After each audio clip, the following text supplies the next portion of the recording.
അസ്സലാമു അലൈക്കും വറഹ്മത്തുള്ളാഹി വബറകാതുഹു. അൽഹംദുലില്ലാഹി റബ്ബിൽ ആലമീൻ വസ്സലാത്തു വസ്സലാമു അലാ അഷ്റഫിൽ മുർസലീൻ വഅലാ ആലിഹി വസ്വഹ്ബിഹി അജ്മഈൻ അമ്മാ ബഅദ്. Good evening all. ഏറെ പ്രിയങ്കരരായ ഫോക്കസ് അക്കാഡമിയിലെ നെറ്റ് ജെആർഎഫ് പഠിതാക്കളെ, നമ്മുടെ ഇന്നത്തെ സെഷൻ എന്ന് പറയുന്നത് നാം മനസ്സിലാക്കിയ പോലെ 2026 ഡിസംബർ ജെആർഎഫിനായുള്ള നമ്മുടെ ഈ ഒരു യാത്രയിൽ ഏറെ പ്രധാനപ്പെട്ട ഭാഗമാണ് ജനറൽ പേപ്പർ എന്ന് പറയുന്നത്, അഥവാ പേപ്പർ 1. മിക്കവാറും ആളുകൾക്ക് പേപ്പർ 2 അറബിക്ക് അത്യാവശ്യം വശമുണ്ടാവും. അത് ലാംഗ്വേജ് പഠിച്ച ആളുകൾ എന്ന നിലയിൽ കുറച്ചൊക്കെ നമുക്ക് വായിച്ചെടുക്കാൻ പറ്റുമെന്ന് ചെറിയൊരു കോൺഫിഡൻസ് നമുക്കുണ്ടാവും. അപ്പം അതിനോട് കൂടെ നമ്മുടെ ഭാഗത്ത് നിന്നുള്ള ക്ലാസ്സുകൾ, അതുപോലെ തന്നെ നോട്ട്സ്, മോഡൽ ടെസ്റ്റുകൾ, ഇതുകൂടെ ആവുമ്പോൾ എന്തായിരുന്നാലും പേപ്പർ 2 അറബിക്ക് നമുക്ക് ഫോളോ ചെയ്യാൻ സാധിക്കുമെന്നുള്ള കോൺഫിഡൻസ് മിക്കവാറും നമുക്കുണ്ടാവും. പിന്നെ അതിന് പുറമെ നമുക്ക് കുറച്ചുകൂടെ നമ്മുടേതായൊരു വായന കൂടി നടത്താം എന്നുള്ളത് അറബിക്കാരായ അല്ലെങ്കിൽ ഏത് ടോപ്പിക്കിൽ നെറ്റ് ജെആർഎഫിന് വേണ്ടി പ്രിപ്പയർ ചെയ്യുന്ന ആളുകളും അവരവരുടെ വിഷയങ്ങളിൽ ചെറിയ കോൺഫിഡൻസ് ഉണ്ടാവുക സ്വാഭാവികമാണ്. എന്നാൽ അതുകൊണ്ട് മാത്രമായില്ല, നമുക്ക് നമ്മുടെ നെറ്റ് ജെആർഎഫിലേക്കുള്ള വഴി എളുപ്പമാക്കാൻ ഏറെ നമ്മൾ ശ്രദ്ധയോടുകൂടി തന്നെ പഠിക്കേണ്ട ഒരു വിഷയമാണ് പേപ്പർ 1 അഥവാ ജനറൽ പേപ്പർ എന്ന് പറയുന്നത്. അപ്പം ഇൻഷാ അല്ലാഹ് അതുമായി ബന്ധപ്പെട്ട ഒരു ഓറിയന്റേഷൻ സെഷനാണ് ഇന്നത്തെ നമ്മുടെ ഈ ഒരു മീറ്റിലുള്ളത്. നമ്മുടെ കൂടെ നെറ്റ് ഓറിയന്റേഷൻ, അതിൽ പേപ്പർ 1 ഓറിയന്റേഷനുമായി നമ്മോട് സംവദിക്കുന്നത് നമ്മുടെ തന്നെ പേപ്പർ 1ന്റെ ഫാക്കൽറ്റി കൂടിയായിട്ടുള്ള പ്രസീദ മാമാണ്. ഡീറ്റെയിൽ ആയിട്ട് എങ്ങനെയാണ് നമുക്ക് കൃത്യമായി ഈ ഒരു പേപ്പർ 1 കൈകാര്യം ചെയ്യേണ്ടത് എന്ന് മാം നമുക്ക് കൃത്യമായി വിശദീകരിച്ച് തരുന്നതായിരിക്കും. അതിൻ്റെ ഒരു മുന്നോടിയായിട്ട് നെറ്റ് ജെആർഎഫിന് വേണ്ടി പ്രിപ്പയർ ചെയ്യുന്ന ആളുകൾ എന്ന നിലയിൽ നാം മനസ്സിലാക്കേണ്ട പ്രധാനപ്പെട്ട ഏതാനും ചില കാര്യങ്ങൾ മാത്രം നമ്മോട് സംവദിക്കുന്നത് നമ്മുടെ ഫോക്കസിൽ തന്നെ കേട്ടറ്റ്, അതേപോലെ തന്നെ സെറ്റ്, ഇവ രണ്ടിലും ജനറൽ പേപ്പറിൽ സൈക്കോളജി കൈകാര്യം ചെയ്യുന്നത് ഡോക്ടർ ജസ്ന മാം ആണ്. മാമിനെയാണ് നമുക്ക് ചെറിയൊരു മോട്ടിവേഷന് വേണ്ടിയിട്ട് ഇന്ന് നമ്മൾ ഉപയോഗപ്പെടുത്തുന്നത്. മാമിനെ സംബന്ധിച്ച് പറയുകയാണെങ്കിൽ, ഒരു സമയത്ത് പഠിച്ചുകൊണ്ടിരിക്കെ, അഥവാ MSc സൈക്കോളജി കഴിഞ്ഞു നെറ്റ് ക്വാളിഫൈ ചെയ്ത ശേഷം പിന്നീട് MPhil കാലിക്കറ്റ് യൂണിവേഴ്സിറ്റിയിൽ ചെയ്തുകൊണ്ടിരിക്കുന്നതിനിടയിൽ സൈക്കോളജിയിൽ തന്നെ ICMR JRF നേടിയിട്ടുള്ള ആളാണ്. ആ സമയത്ത് കേരളത്തിൽ നിന്ന് ആകെ ഒരാൾക്കാണ് ആ ഒരു JRF നേടാൻ സാധിച്ചിട്ടുള്ളത്. അപ്പം എന്തുകൊണ്ടും JRFന് വേണ്ടി പ്രിപ്പയർ ചെയ്യുന്ന ആളുകൾ എന്ന നിലയിൽ ടീച്ചറുടെ ആ ഒരു എക്സ്പീരിയൻസ് നമുക്കൊക്കെ ഗുണകരമായിരിക്കും. നമുക്ക് പിന്നീടും ആവശ്യമെങ്കിൽ ഉപയോഗപ്പെടുത്താവുന്ന ഒരു ഫാക്കൽറ്റി മെമ്പർ കൂടിയാണ്. ഏതായിരുന്നാലും ഇന്ന് നമുക്ക് ചെറിയൊരു മോട്ടിവേഷന് വേണ്ടിയിട്ട് ടീച്ചറുടെ ഒരു സംസാരം കൂടി തുടക്കത്തിൽ ഉണ്ടായിരിക്കും. അപ്പം എല്ലാവരെയും ഈ ഒരു സെഷനിലേക്ക് ഹാർദമായി സ്വാഗതം ചെയ്യുകയാണ്. പ്രത്യേകിച്ച് നമുക്ക് വേണ്ടി സമയം മാറ്റിവെച്ചിട്ടുള്ള പ്രധാനപ്പെട്ട ഈ 2 ഫാക്കൽറ്റികളെയും, അതിൽ ചെറിയൊരു സമയം നമുക്ക് വേണ്ടി മോട്ടിവേഷൻ നൽകി സംസാരിക്കുന്ന ഡോക്ടർ ജസ്ന, അതുപോലെ തന്നെ നമ്മുടെ ഈ ഒരു പേപ്പർ 1 പ്രധാന ഏരിയകളെല്ലാം കൈകാര്യം ചെയ്യുന്ന, അതോടൊപ്പം കഴിഞ്ഞ കാലം നമ്മുടെ ബാച്ചുകളിൽ ഒരുപാട് പേർക്ക് JRF നെറ്റ് എല്ലാം ക്വാളിഫൈ ചെയ്യാൻ നമുക്ക് നമ്മുടെ മുമ്പിൽ നിന്ന മാമാണ് പ്രസീദ മാം. പ്രസീദ മാമാണ് നമുക്ക് പേപ്പർ 1നെ കുറിച്ചുള്ള ഡീറ്റെയിൽ ആയിട്ട് അത് നമ്മൾ വിചാരിക്കുന്ന പോലെ, പലരും വിചാരിക്കുന്ന പോലെ ഒരു കീറാമുട്ടി ഒന്നല്ല, മറിച്ച് നമ്മൾ കൂടെ കൂട്ടുകയാണെങ്കിൽ കൂടെ പോരുന്ന ഒരു വിഷയമാണ് എന്ന് കൃത്യമായി ബോധ്യപ്പെടുത്തി ആ അർത്ഥത്തിൽ തന്നെ നമുക്ക് വിശദീകരിച്ചു തരുന്നത് പ്രസീത മാമാണ്. അപ്പൊ രണ്ടുപേരെയും ഈ ഒരു പ്രോഗ്രാമിലേക്ക് ഹാർദമായി സ്വാഗതം ചെയ്യുകയാണ്. അതോടൊപ്പം ഫോക്കസിലെ എല്ലാ മെമ്പർമാരെയും ഈ ഒരു പ്രോഗ്രാമിലേക്ക് ഹാർദമായി സ്വാഗതം ചെയ്തുകൊണ്ട് നമ്മോട് കുറഞ്ഞ വാക്കുകളിലൂടെ ഈ ഒരു നെറ്റ് JRFന് വേണ്ടി പ്രിപ്പയർ ചെയ്യുന്ന ആളുകൾ എന്ന നിലയിൽ നമ്മൾ ശ്രദ്ധിക്കേണ്ടതാണ് ചില കാര്യങ്ങൾ ഓർമ്മപ്പെടുത്തി സംസാരിക്കുന്നതിന് വേണ്ടിയിട്ട് ഡോക്ടർ ജസ്ന മാഡത്തെ വളരെ സ്നേഹപൂർവ്വം സ്വാഗതം ചെയ്യുന്നു. Ma'am, you can start.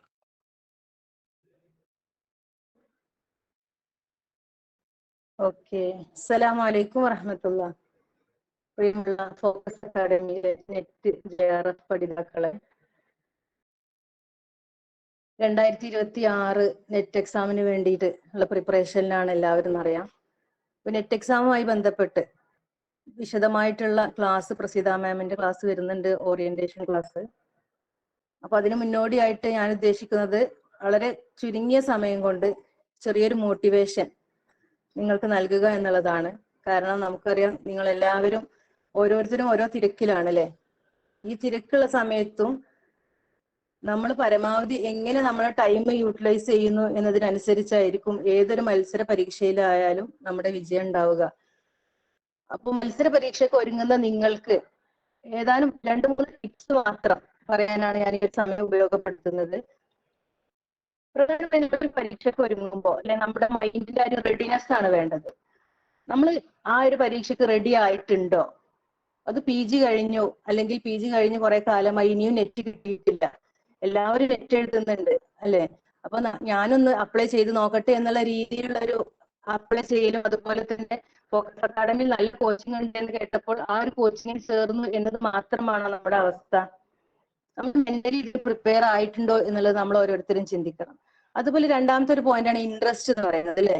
നമ്മൾ ഒരു സബ്ജക്ട് പഠിക്കുമ്പോൾ, ഒരു എക്സാമിന് വേണ്ടിയിട്ട് പ്രിപ്പയർ ചെയ്യുമ്പോൾ അത് താല്പര്യത്തോട് കൂടിയിട്ട് എൻജോയ് ചെയ്തുകൊണ്ട് അത് പഠിക്കുകയാണെങ്കിൽ നമുക്ക് ആ ഒരു എക്സാമിൽ നല്ല സ്കോർ മാർക്ക് ചെയ്യാൻ കഴിയും.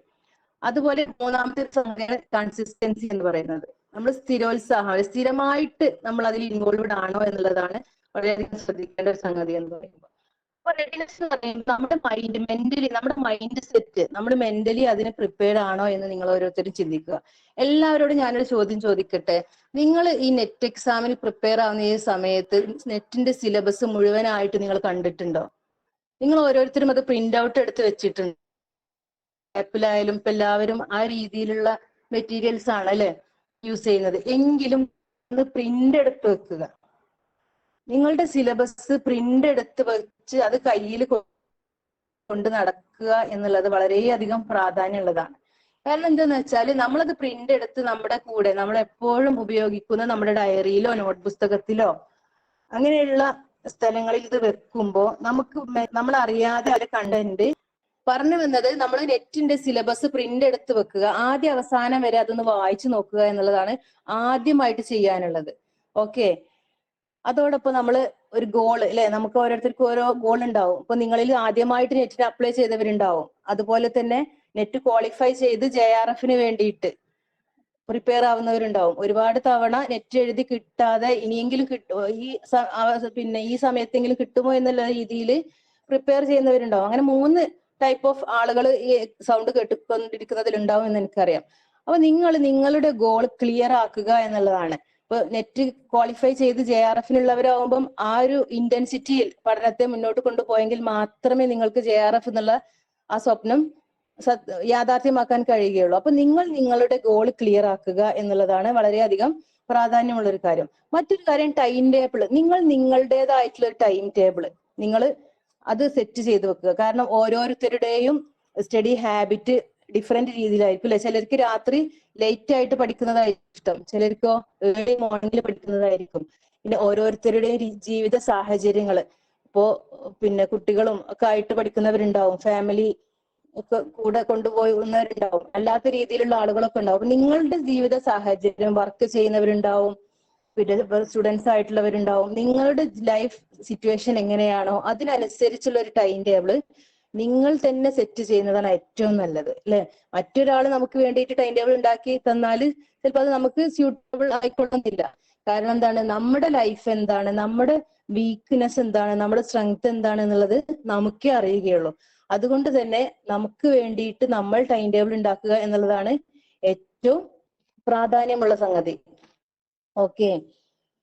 പിന്നെ അടുത്തൊരു കാര്യം എന്ന് പറയുന്നത്, നമ്മൾ നമ്മുടെ മെന്റലി പ്രിപ്പയർഡ് ആവുമ്പോൾ നമ്മൾ believe in your ability to succeed അല്ലെ. നമുക്ക് നമ്മളിലൊരു വിശ്വാസം വേണം അല്ലെ. നെറ്റ് എക്സാം എല്ലാവരും എഴുതുന്നത് ഞാനും എഴുതി നോക്കട്ടെ എന്നുള്ള രീതിയിലല്ല. ഐ ക്യാൻ, നമുക്ക് കഴിയും എന്നുള്ള ആ ഒരു വിശ്വാസം. അപ്പോ പറഞ്ഞതുപോലെ തന്നെ ICMR JRF Indian council of medical research provide ചെയ്യുന്ന ഫെലോഷിപ്പിന് വേണ്ടിയിട്ട് MPhil ചെയ്യുന്ന സമയത്താണ് ഞാൻ അപ്ലൈ ചെയ്തിട്ടുണ്ടായിരുന്നത്. ആ സമയത്ത് എല്ലാവരും പറഞ്ഞു എന്താണ്, അത് വളരെ റെയർ ആയിട്ടുള്ള ആളുകൾക്ക് മാത്രമേ കിട്ടുള്ളൂ, നീയൊന്നും അതിന് പ്രിപ്പയർ ചെയ്യണ്ട. കാരണം ഞാൻ ആ സമയത്ത് എന്ന് പറഞ്ഞാൽ ചെറിയ 2 മക്കളുടെ ഉമ്മയായിരുന്നു. 2-3 വയസ്സുള്ള കുട്ടികളാണ് ആ സമയത്ത്. അപ്പൊ ആ ഒരു ജീവിത സാഹചര്യത്തിൽ അതിനു വേണ്ടിയിട്ട്, കാരണം സൈക്കോളജി മാത്രമല്ല 6 സബ്ജക്റ്റിന് ഒരേ എക്സാം ആണ്. അപ്പൊ നമ്മൾ 6 സബ്ജക്റ്റ് ഇതുപോലെ പഠിക്കേണ്ട സ്ഥിതിയാണുള്ളത്. ഇന്ത്യയിൽ മൊത്തത്തില് സോഷ്യൽ സയൻസിൽ 30 പേർക്ക്, അതായത് സൈക്കോളജിയിൽ 5 പേർക്ക് മാത്രമേ അത് ആ ഒരു ഫെലോഷിപ്പിന് അർഹത നേടാൻ കഴിയുകയുള്ളൂ. അപ്പൊ അങ്ങനെയുള്ള സാഹചര്യത്തിൽ നീയൊന്നും അതിന് പ്രിപ്പയർ ചെയ്തിട്ട് കാര്യമില്ല എന്നുള്ള രീതിയിൽ പലരും എന്നോട് പറഞ്ഞിട്ടുണ്ടായിരുന്നു. പക്ഷെ എനിക്ക് എന്നിലൊരു വിശ്വാസം അല്ലേ, നമ്മളൊരു വിശ്വാസം, അതുപോലെ നമ്മൾ പിന്നെ പ്രവർത്തിക്കുമ്പോൾ പഠിച്ചവൻ അതിനനുസരിച്ച് മൻജദ്ദ വജ്ജത എന്നാണല്ലോ, റബ്ബ് അതിനനുസരിച്ചുള്ള ഒരു പ്രതിഫലം നമുക്ക് തരും എന്നുള്ള ഒരു പോസിറ്റീവ് ഒപ്റ്റിമിസം അല്ലെ, ശുഭാപ്തി വിശ്വാസം എന്ന് പറയും.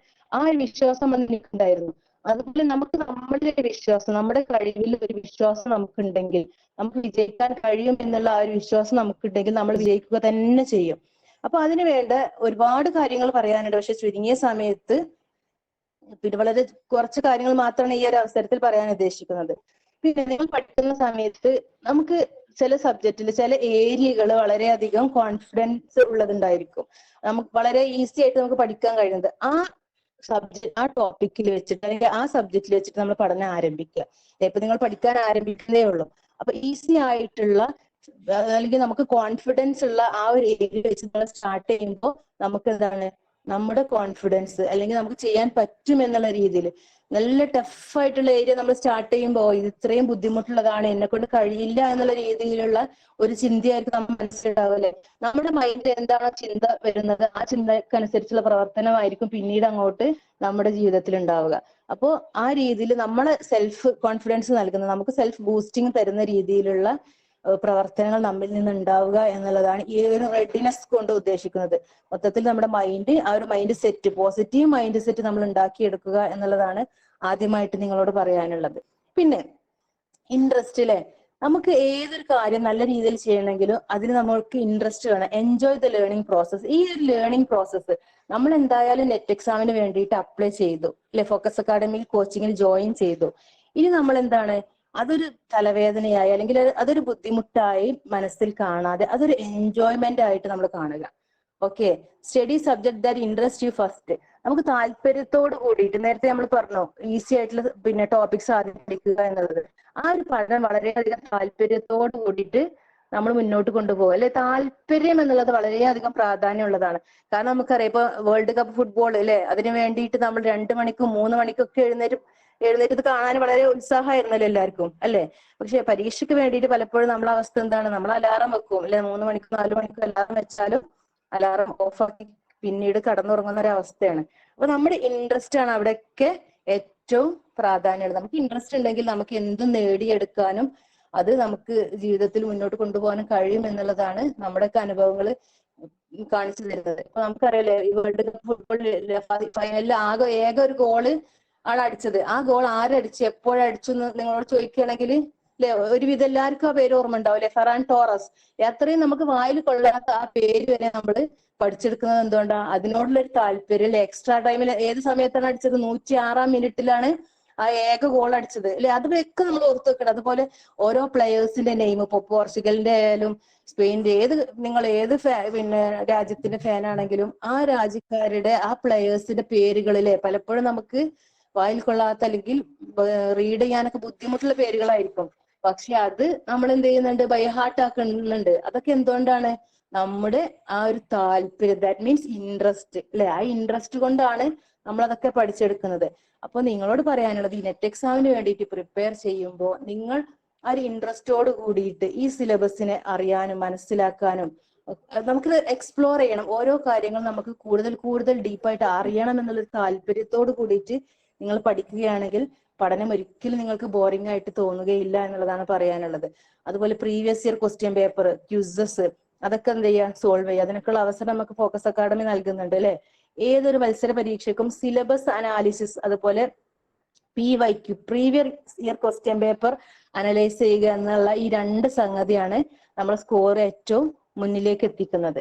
ഓക്കെ, അതുപോലെ നമ്മൾ ഇത്രയും ഓരോ ടോപ്പിക്ക് പഠിച്ചു കഴിയുമ്പോൾ നമ്മൾക്ക് തന്നെ ഒരു സ്വന്തം റിവാർഡ് കൊടുക്കുന്നത് പോലെ, ദാറ്റ് മീൻസ് നമുക്ക് ചെയ്യാൻ ഇഷ്ടമുള്ള എന്തെങ്കിലും കാര്യങ്ങൾ ഉണ്ടെങ്കിൽ അത് ഈ ഒരു ഏരിയ പഠിച്ചു കഴിയട്ടെ, എന്നിട്ട് ഫോർ എക്സാമ്പിൾ കോഫി കുടിക്കുന്നത്, അല്ലെങ്കിൽ ഒരു ചായ കുടിക്കുന്നത്, അല്ലെങ്കിൽ ഏതെങ്കിലും ഫ്രണ്ടിനെ മീറ്റ് ചെയ്യുന്നത്, അങ്ങനെ നമുക്ക് ഇഷ്ടമുള്ള എന്തെങ്കിലും ചെറിയൊരു സംഗതി ആയാലും അത് ചെയ്യുന്നത് ഈ ഒരു ടോപ്പിക്ക് പഠിച്ചതിന് ശേഷമാക്കാം എന്നുള്ള രീതിയിൽ നമുക്ക് എന്ത് ചെയ്യുക, ഒരു സെൽഫ് റിവാർഡ് കൊടുക്കുക. ഓക്കെ, അങ്ങനെ ഈ ഒരു പഠനത്തിന്റെ ഓരോ പ്രോസസ്സും നമ്മൾ എൻജോയ് ചെയ്യാൻ പഠിക്കുമ്പോൾ നമുക്ക് നല്ല രീതിയിൽ അത് മെമ്മറിയിൽ നിൽക്കാനും അത് എക്സാമിന്റെ സമയത്ത് നമുക്ക് എഴുതാനും കഴിയും. പ്രത്യേകിച്ച് ഈ രീതിയിലുള്ള എക്സാം എന്ന് പറയുമ്പോൾ നമുക്ക് മൾട്ടിപ്പിൾ ചോയ്സ് ക്വസ്റ്റ്യൻസ് ആണ്, ഒരുപോലുള്ള ഓപ്ഷൻസ് ആയിരിക്കും, ഏകദേശം കൺഫ്യൂസിങ് ആക്കുന്ന രീതിയിലുള്ള ഓപ്ഷൻസ് ആയിരിക്കും തരിക. അപ്പൊ അതിനിടയിൽ നിന്ന് ഏറ്റവും ആപ്റ്റ് ആയിട്ടുള്ള ആൻസർ മാർക്ക് ചെയ്യുക എന്നുള്ളത് വളരെയധികം പ്രാധാന്യമുള്ളതാണ്. അപ്പൊ അതിന് വേണ്ടത് കൺസിസ്റ്റൻസിയാണ്. പഠനത്തിൽ നമ്മൾ സ്ഥിരമായിട്ട് സ്ഥിരോത്സാഹം അല്ലെ, സ്റ്റഡി എവറി ഡേ, എല്ലാ ദിവസവും നമ്മൾ എന്ത് ചെയ്യുക, പഠനം മുന്നോട്ട് കൊണ്ടുപോവുക. അതായത് നമുക്കെല്ലാം അറിയാം, എല്ലാവർക്കും ഒരു ദിവസം 24 മണിക്കൂറേ ഉള്ളൂ അല്ലെ. പക്ഷെ ആ ഒരു ദിവസം നമ്മൾ എത്രത്തോളം ഇഫക്റ്റീവായിട്ട് ആ ദിവസത്തിലെ സമയം യൂട്ടിലൈസ് ചെയ്യുന്നു, അതിനനുസരിച്ചായിരിക്കും നമ്മുടെ റിസൾട്ട്. അതായത് റെഗുലർ ആയിട്ട് പഠിക്കുക. ഒരു ദിവസം ഒരു ഹാഫ് ആൻ അവർ, ഒരു അരമണിക്കൂറാണെങ്കിലും ആ അരമണിക്കൂർ നിത്യവും പഠിക്കുന്ന ഒരു രീതി നിങ്ങൾ ഫോളോ ചെയ്യുക. ഞാൻ മുമ്പേ പറഞ്ഞു, നിങ്ങൾ ഓരോരുത്തരും ഓരോ സാഹചര്യത്തിലുള്ളവരായിരിക്കും അല്ലെ. പിന്നെ പഠിക്കുന്നവരുണ്ടായിരിക്കും, ജോലി ചെയ്യുന്ന അധ്യാപകരായിട്ടുള്ളവരുണ്ടായിരിക്കും, സ്ത്രീകളാണെങ്കിൽ PG കഴിഞ്ഞ് ഒരുപാട് ഗ്യാപ്പിന് ശേഷം നെറ്റ് എക്സാമിന് അപ്ലൈ ചെയ്യുന്നവര്, ചിലപ്പോൾ ഗർഭിണികളായവരുണ്ടായിരിക്കും, പ്രസവിച്ച് കിടക്കുന്നവര്, വളരെ കുഞ്ഞു മക്കളുടെ മാതാക്കളായിട്ടുള്ളവരൊക്കെ ഉണ്ടായിരിക്കും. അപ്പൊ ഇങ്ങനെ ഡിഫറെന്റ് സാഹചര്യത്തിലാവുമ്പോൾ നമുക്ക് എല്ലാം കഴിഞ്ഞിട്ടില്ലേ, ഒരുപാട് വീടും കുടുംബമൊക്കെ കൊണ്ട് നടക്കുന്നവരുണ്ടായിരിക്കും, എല്ലാം കഴിഞ്ഞിട്ട് പഠിക്കാനിരിക്കുക എന്ന് നിങ്ങൾ ഒരിക്കലും വിചാരിക്കരുത്. അത് പോസിബിൾ ആവില്ല. ആ ഒരു പെർഫെക്ഷനിസം ആണ് പലപ്പോഴും പ്രത്യേകിച്ച് സ്ത്രീകളെ സംബന്ധിച്ചൊക്കെ വീട്ടിലെ എല്ലാ ജോലികളും കഴിഞ്ഞിട്ട് പഠിക്കാനിരിക്കുക എന്ന് വിചാരിക്കും. അങ്ങനെ ഒരു സമയം നമുക്ക് കിട്ടണം എന്നില്ല അല്ലെ. അപ്പൊ നമുക്ക് പിന്നെ ജോലിക്കിടയിലായാലും മറ്റു തിരക്കുകൾക്കിടെ 5 മിനിറ്റ് ആണ് കിട്ടുന്നതെങ്കിൽ ആ ഒരു 5 മിനിറ്റ് പരം നമ്മൾ യൂട്ടിലൈസ് ചെയ്യുക. ആ ഒരു 5 മിനിറ്റ് എന്തെങ്കിലും ഒരു ടോപ്പിക്, ഒരു 2 പോയിന്റെങ്കിൽ 2 പോയിന്റ് പഠിക്കണം, അല്ലെങ്കിൽ ഞാൻ പഠിക്കും എന്നുള്ള ആ ഒരു പിന്നെ മനസ്സിൽ ആ ഒരു രീതിയിലുള്ള ചിന്ത നമ്മൾ ഉണ്ടാക്കിയെടുക്കണം എന്നുള്ളതാണ് പറയാനുള്ളത്. അതായത് റെഗുലർ ആയിട്ട് അരമണിക്കൂറെങ്കിലും നമ്മൾ പഠനം ഇതിന് വേണ്ടിയിട്ട്, നെറ്റ് എക്സാമിന് വേണ്ടിയിട്ട് അല്ലെങ്കിൽ JRFന് വേണ്ടിയിട്ട് ഞാൻ എന്നും ഒരു നിശ്ചിത സമയം ഞാൻ പഠിക്കും എന്നുള്ളത് നിങ്ങൾ എന്ത് ചെയ്യുക, ഒരു പ്രതിജ്ഞ പോലെ നിങ്ങളെ മനസ്സിൽ കൊണ്ട് നടക്കുകയാണെങ്കിൽ നിങ്ങൾക്ക് അതിനുള്ള സമയം കണ്ടെത്താൻ കഴിയും എന്നുള്ളതാണ് പറയാനുള്ളത്. അതുപോലെ റിവൈസ് ഡെയിലി. റിവിഷൻ എന്ന് പറഞ്ഞാൽ പലപ്പോഴും നമുക്കൊക്കെ സംഭവിക്കുന്നത് എന്താണെന്ന് വെച്ചാൽ, നമ്മൾ സിലബസ് അനുസരിച്ച് ഒരുപാട് സ്റ്റഡി മെറ്റീരിയൽ കളക്ട് ചെയ്യും അല്ലെ. സ്റ്റഡി മെറ്റീരിയൽ കളക്ട് ചെയ്യും, അല്ലെങ്കിൽ ക്ലാസ്സുകൾ, ഇപ്പൊ നമ്മുടെ ക്ലാസ്സുകളാണെങ്കിലും ഫോക്കസ് അക്കാഡമിയുടെ ക്ലാസ്സുകളൊക്കെ കേട്ട് നിങ്ങൾ നോട്ട് എഴുതും അല്ലെ, ഷോർട്ട് നോട്ട് എഴുതും. ആ നോട്ട് എഴുതിയിട്ട് പിന്നീട് അതൊന്ന് റിവിഷൻ നടത്താൻ പലപ്പോഴും നമുക്ക് സമയം കിട്ടാത്ത അവസ്ഥയാണ് അല്ലെ, അല്ലെങ്കിൽ പലപ്പോഴും അതിന്റെ ഒരു പ്രാധാന്യം നമ്മൾ മനസ്സിലാക്കില്ല. പക്ഷെ ഞാനൊരു കാര്യം പറയട്ടെ, ഇതുപോലെയുള്ള മൾട്ടിപ്പിൾ ചോയ്സ് എക്സാമിനെ നമുക്ക് കറക്റ്റ് ആയിട്ട് ഉള്ള ഓപ്ഷൻ മാർക്ക് ചെയ്യണമെന്നുണ്ടെങ്കിൽ ആ ഒരു കൺസെപ്റ്റിനെ കുറിച്ചിട്ട് നല്ല ക്ലിയർ ആയിട്ടുള്ള ഒരു ഐഡിയ നമുക്ക് ഉണ്ടായിരിക്കണം. ആ ക്ലാരിറ്റി, ഐഡിയൽ ക്ലാരിറ്റി ഉണ്ടാവണമെങ്കിൽ എന്ത് വേണം, റിവൈസ് അല്ലെ, റിവിഷൻ തന്നെയാണ് ഏറ്റവും പ്രധാനമായിട്ട് നമ്മൾ ചെയ്യേണ്ടത്. അല്ലാതെ ഒരുപാട് മെറ്റീരിയൽ കളക്ട് ചെയ്ത് ഒരുപാട് കണ്ടന്റ് നമ്മൾ ജസ്റ്റ് വായിച്ചു പോവുക അല്ലെങ്കിൽ നോട്ട് എഴുതി പോവുക എന്നതിലപ്പുറം ഉള്ള സംഗതികൾ നമ്മൾ എത്രത്തോളം റിവൈസ് ചെയ്യുന്നോ അതിനനുസരിച്ചായിരിക്കും പിന്നീട് ഈ ക്വസ്റ്റ്യൻ കാണുന്ന സമയത്ത് റിട്രീവൽ എന്ന് പറയുന്ന ഒരു പ്രോസസ് ആണ്. നമ്മുടെ മെമ്മറിയിൽ സ്റ്റോർ ചെയ്ത സംഗതികൾ പുറത്തേക്ക് എടുക്കാനുള്ള ഒരു കഴിവ്, അത് രീതിയിൽ നടക്കണം എന്നുണ്ടെങ്കിൽ ഈ റിവിഷൻ അത്യാവശ്യമാണ് എന്നുള്ളതാണ് നിങ്ങൾ ശ്രദ്ധിക്കേണ്ടത്. പിന്നെ ചെറിയ ചെറിയ ബ്രേക്കുകൾ എടുത്തുകൊണ്ട് പഠിക്കുക എന്നുള്ളതാണ് ഏറ്റവും പ്രധാനമുള്ളത്. പക്ഷെ നമ്മൾ ലോങ് ബ്രേക്ക് എടുത്തിട്ട് അല്ലെ പിന്നീട് പിന്നെ ഒരു ദിവസം പഠിക്കുന്നു പിന്നെ 2-3 ദിവസത്തിന് ആ പഠനത്തിന്റെ ഭാഗത്തേക്കേ ഇല്ല, ആ രീതിയിലുള്ള ഒരവസ്ഥയാണെങ്കിൽ നമ്മൾ എന്ത് ചെയ്യും, നമ്മുടെ ലക്ഷ്യത്തിൽ നിന്നും തെന്നി മാറി പോകുന്ന ഒരു അവസ്ഥയാണ് ഉണ്ടാവുക. അപ്പൊ അത് ഇല്ലാതെ ശ്രദ്ധിക്കുക. ഡെയിലി എന്തെങ്കിലും ഒന്ന് ഇതിനു വേണ്ടിയിട്ട് പഠിക്കുന്ന ഒരവസ്ഥ നിങ്ങൾ ഉണ്ടാക്കിയെടുക്കണം എന്നുള്ളതാണ് പറയാനുള്ളത്.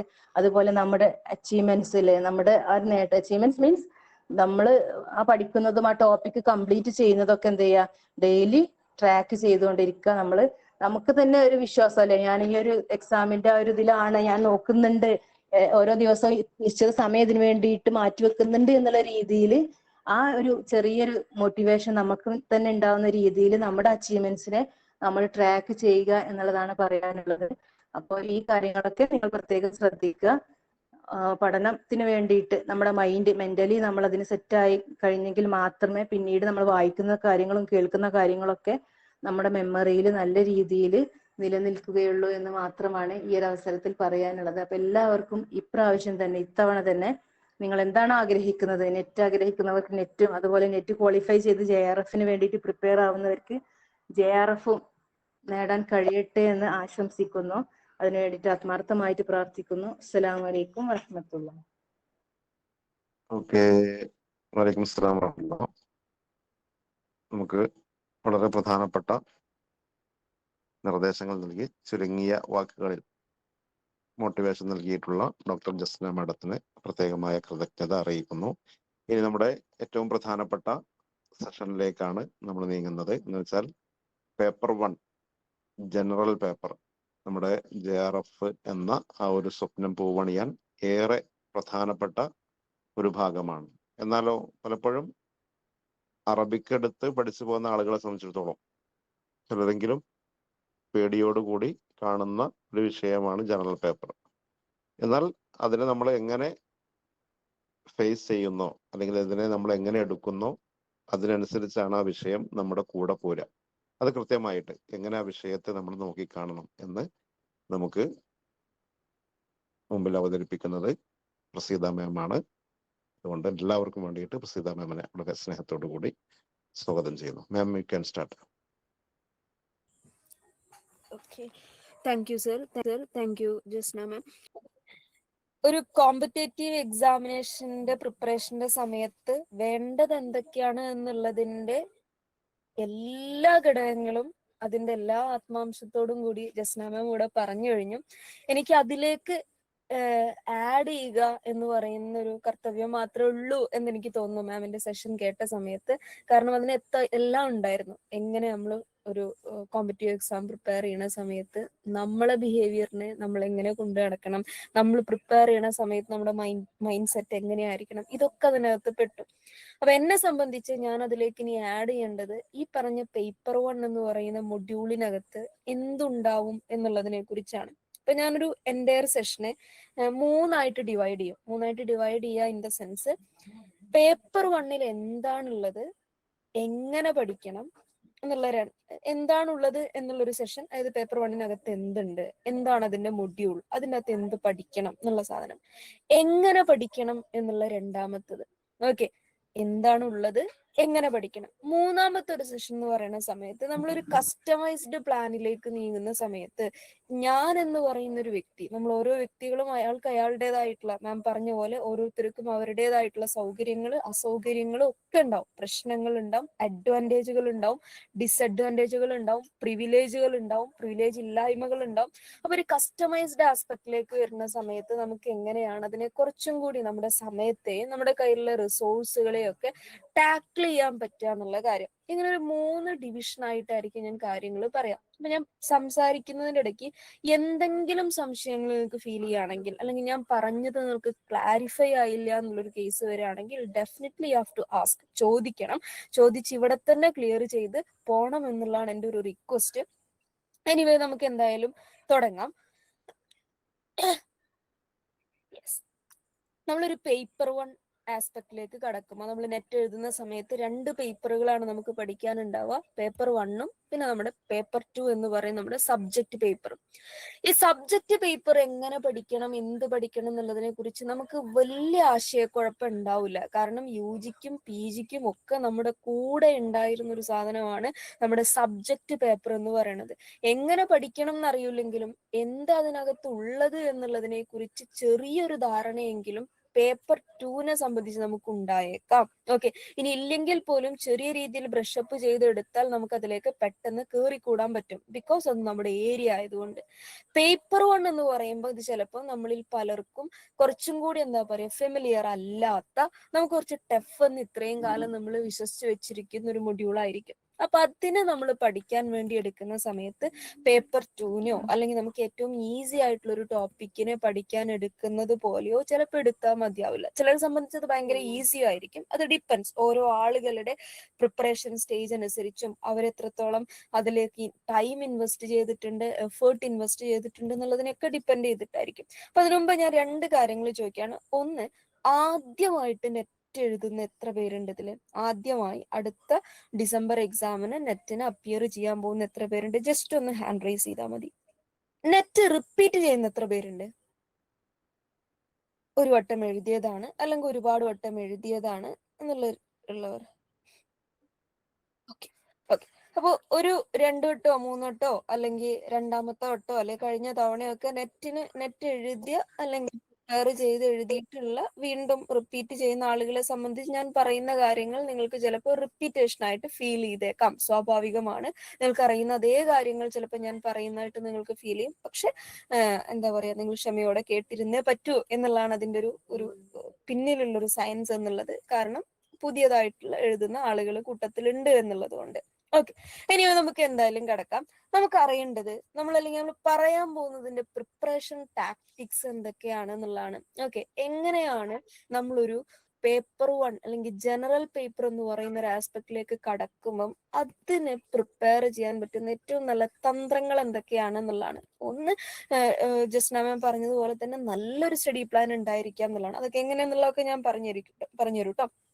ഒരു നല്ല സ്റ്റഡി പ്ലാൻ ഉണ്ടായിരിക്കുക, നമുക്കൊരു ടാർഗറ്റ് ഉണ്ടായിരിക്കുക, അതിനെ നമ്മൾ പ്രോപ്പറായിട്ട് റിവ്യൂ ചെയ്യുക, പ്രോപ്പറായിട്ട് ട്രാക്ക് ചെയ്യുക, എഫക്റ്റീവായിട്ടൊരു നല്ല എന്താ പറയാ പ്രാക്ടീസ് ഉണ്ടായിരിക്കുക. അത് പ്രീവിയസ് ഇയർ ക്വസ്റ്റനിലായിക്കോട്ടെ, സിലബസിലായിക്കോട്ടെ, വട്ട് എവർ ഇറ്റ് ഈസ്, ഒരു എഫക്റ്റീവ് പ്രാക്ടീസ് നമ്മുടെ പേപ്പറിൽ നമുക്ക് ഉണ്ടായിരിക്കുക. ഡെയിലി ഗോൾ അല്ലെങ്കിൽ വീക്ക്ലി ഗോൾ ഒക്കെ നമ്മുടെ പേപ്പറിനെ കുറിച്ച് നമുക്ക് ഉണ്ടായിരിക്കുക എന്നുള്ളതൊക്കെയാണ് അതിന്റെ ഒരു ബേസിക് സെൻസിൽ. നിങ്ങളെ പ്രിപ്പറേഷൻ ടാക്ടിക്സ് എന്തൊക്കെയാണ് എന്ന് ചോദിക്കുമ്പം ഒരാൾ പറയാ, ഓക്കെ, ഒരിക്കൽ ക്ലിയർ ചെയ്തിട്ടുള്ള അല്ലെങ്കിൽ കൃത്യമായി പ്ലാൻ ചെയ്ത് പഠിച്ചിട്ടുള്ള ഒരാളോട് പേപ്പർ 1 പഠിക്കാനുള്ള കുറച്ച് ടാക്ടിക്സ് പറഞ്ഞു തരൂ, കുറച്ച് ഈസി മെത്തേഡ് പറഞ്ഞു തരൂ ചോദിക്കുമ്പോൾ അയാൾ പറയാൻ സാധ്യതയുള്ള 4 പോയിന്റുകൾ എന്താ?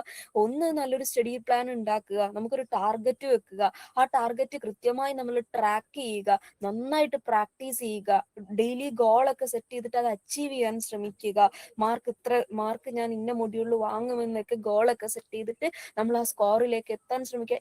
ഇതൊക്കെയാണ് സാധാരണഗതിയിൽ ഒരാൾ പറയാ. എന്നോട് ചോദിച്ചാലും ഞാൻ ഇതൊക്കെ തന്നെയാണ് പറയാ. വേറെ ആരോടെങ്കിലും ചോദിക്കുമ്പോഴും നിങ്ങൾ ഇതൊക്കെ തന്നെയായിരിക്കും കേൾക്കുക. അപ്പൊ ഈ പറയാനും കേൾക്കാനും കാര്യങ്ങൾ എളുപ്പമാണ്. ഓക്കെ, എനിക്കിത് പറയാൻ എളുപ്പമാണ്, നിങ്ങൾക്കിത് കേൾക്കാനും എളുപ്പമാണ്. ഓക്കെ, കേൾക്കാന്നുള്ള സാധനം മാത്രമേ ഉള്ളൂ കേട്ടോ. കേൾക്കാൻ എളുപ്പമാണ്, പറയാൻ എളുപ്പമാണ്.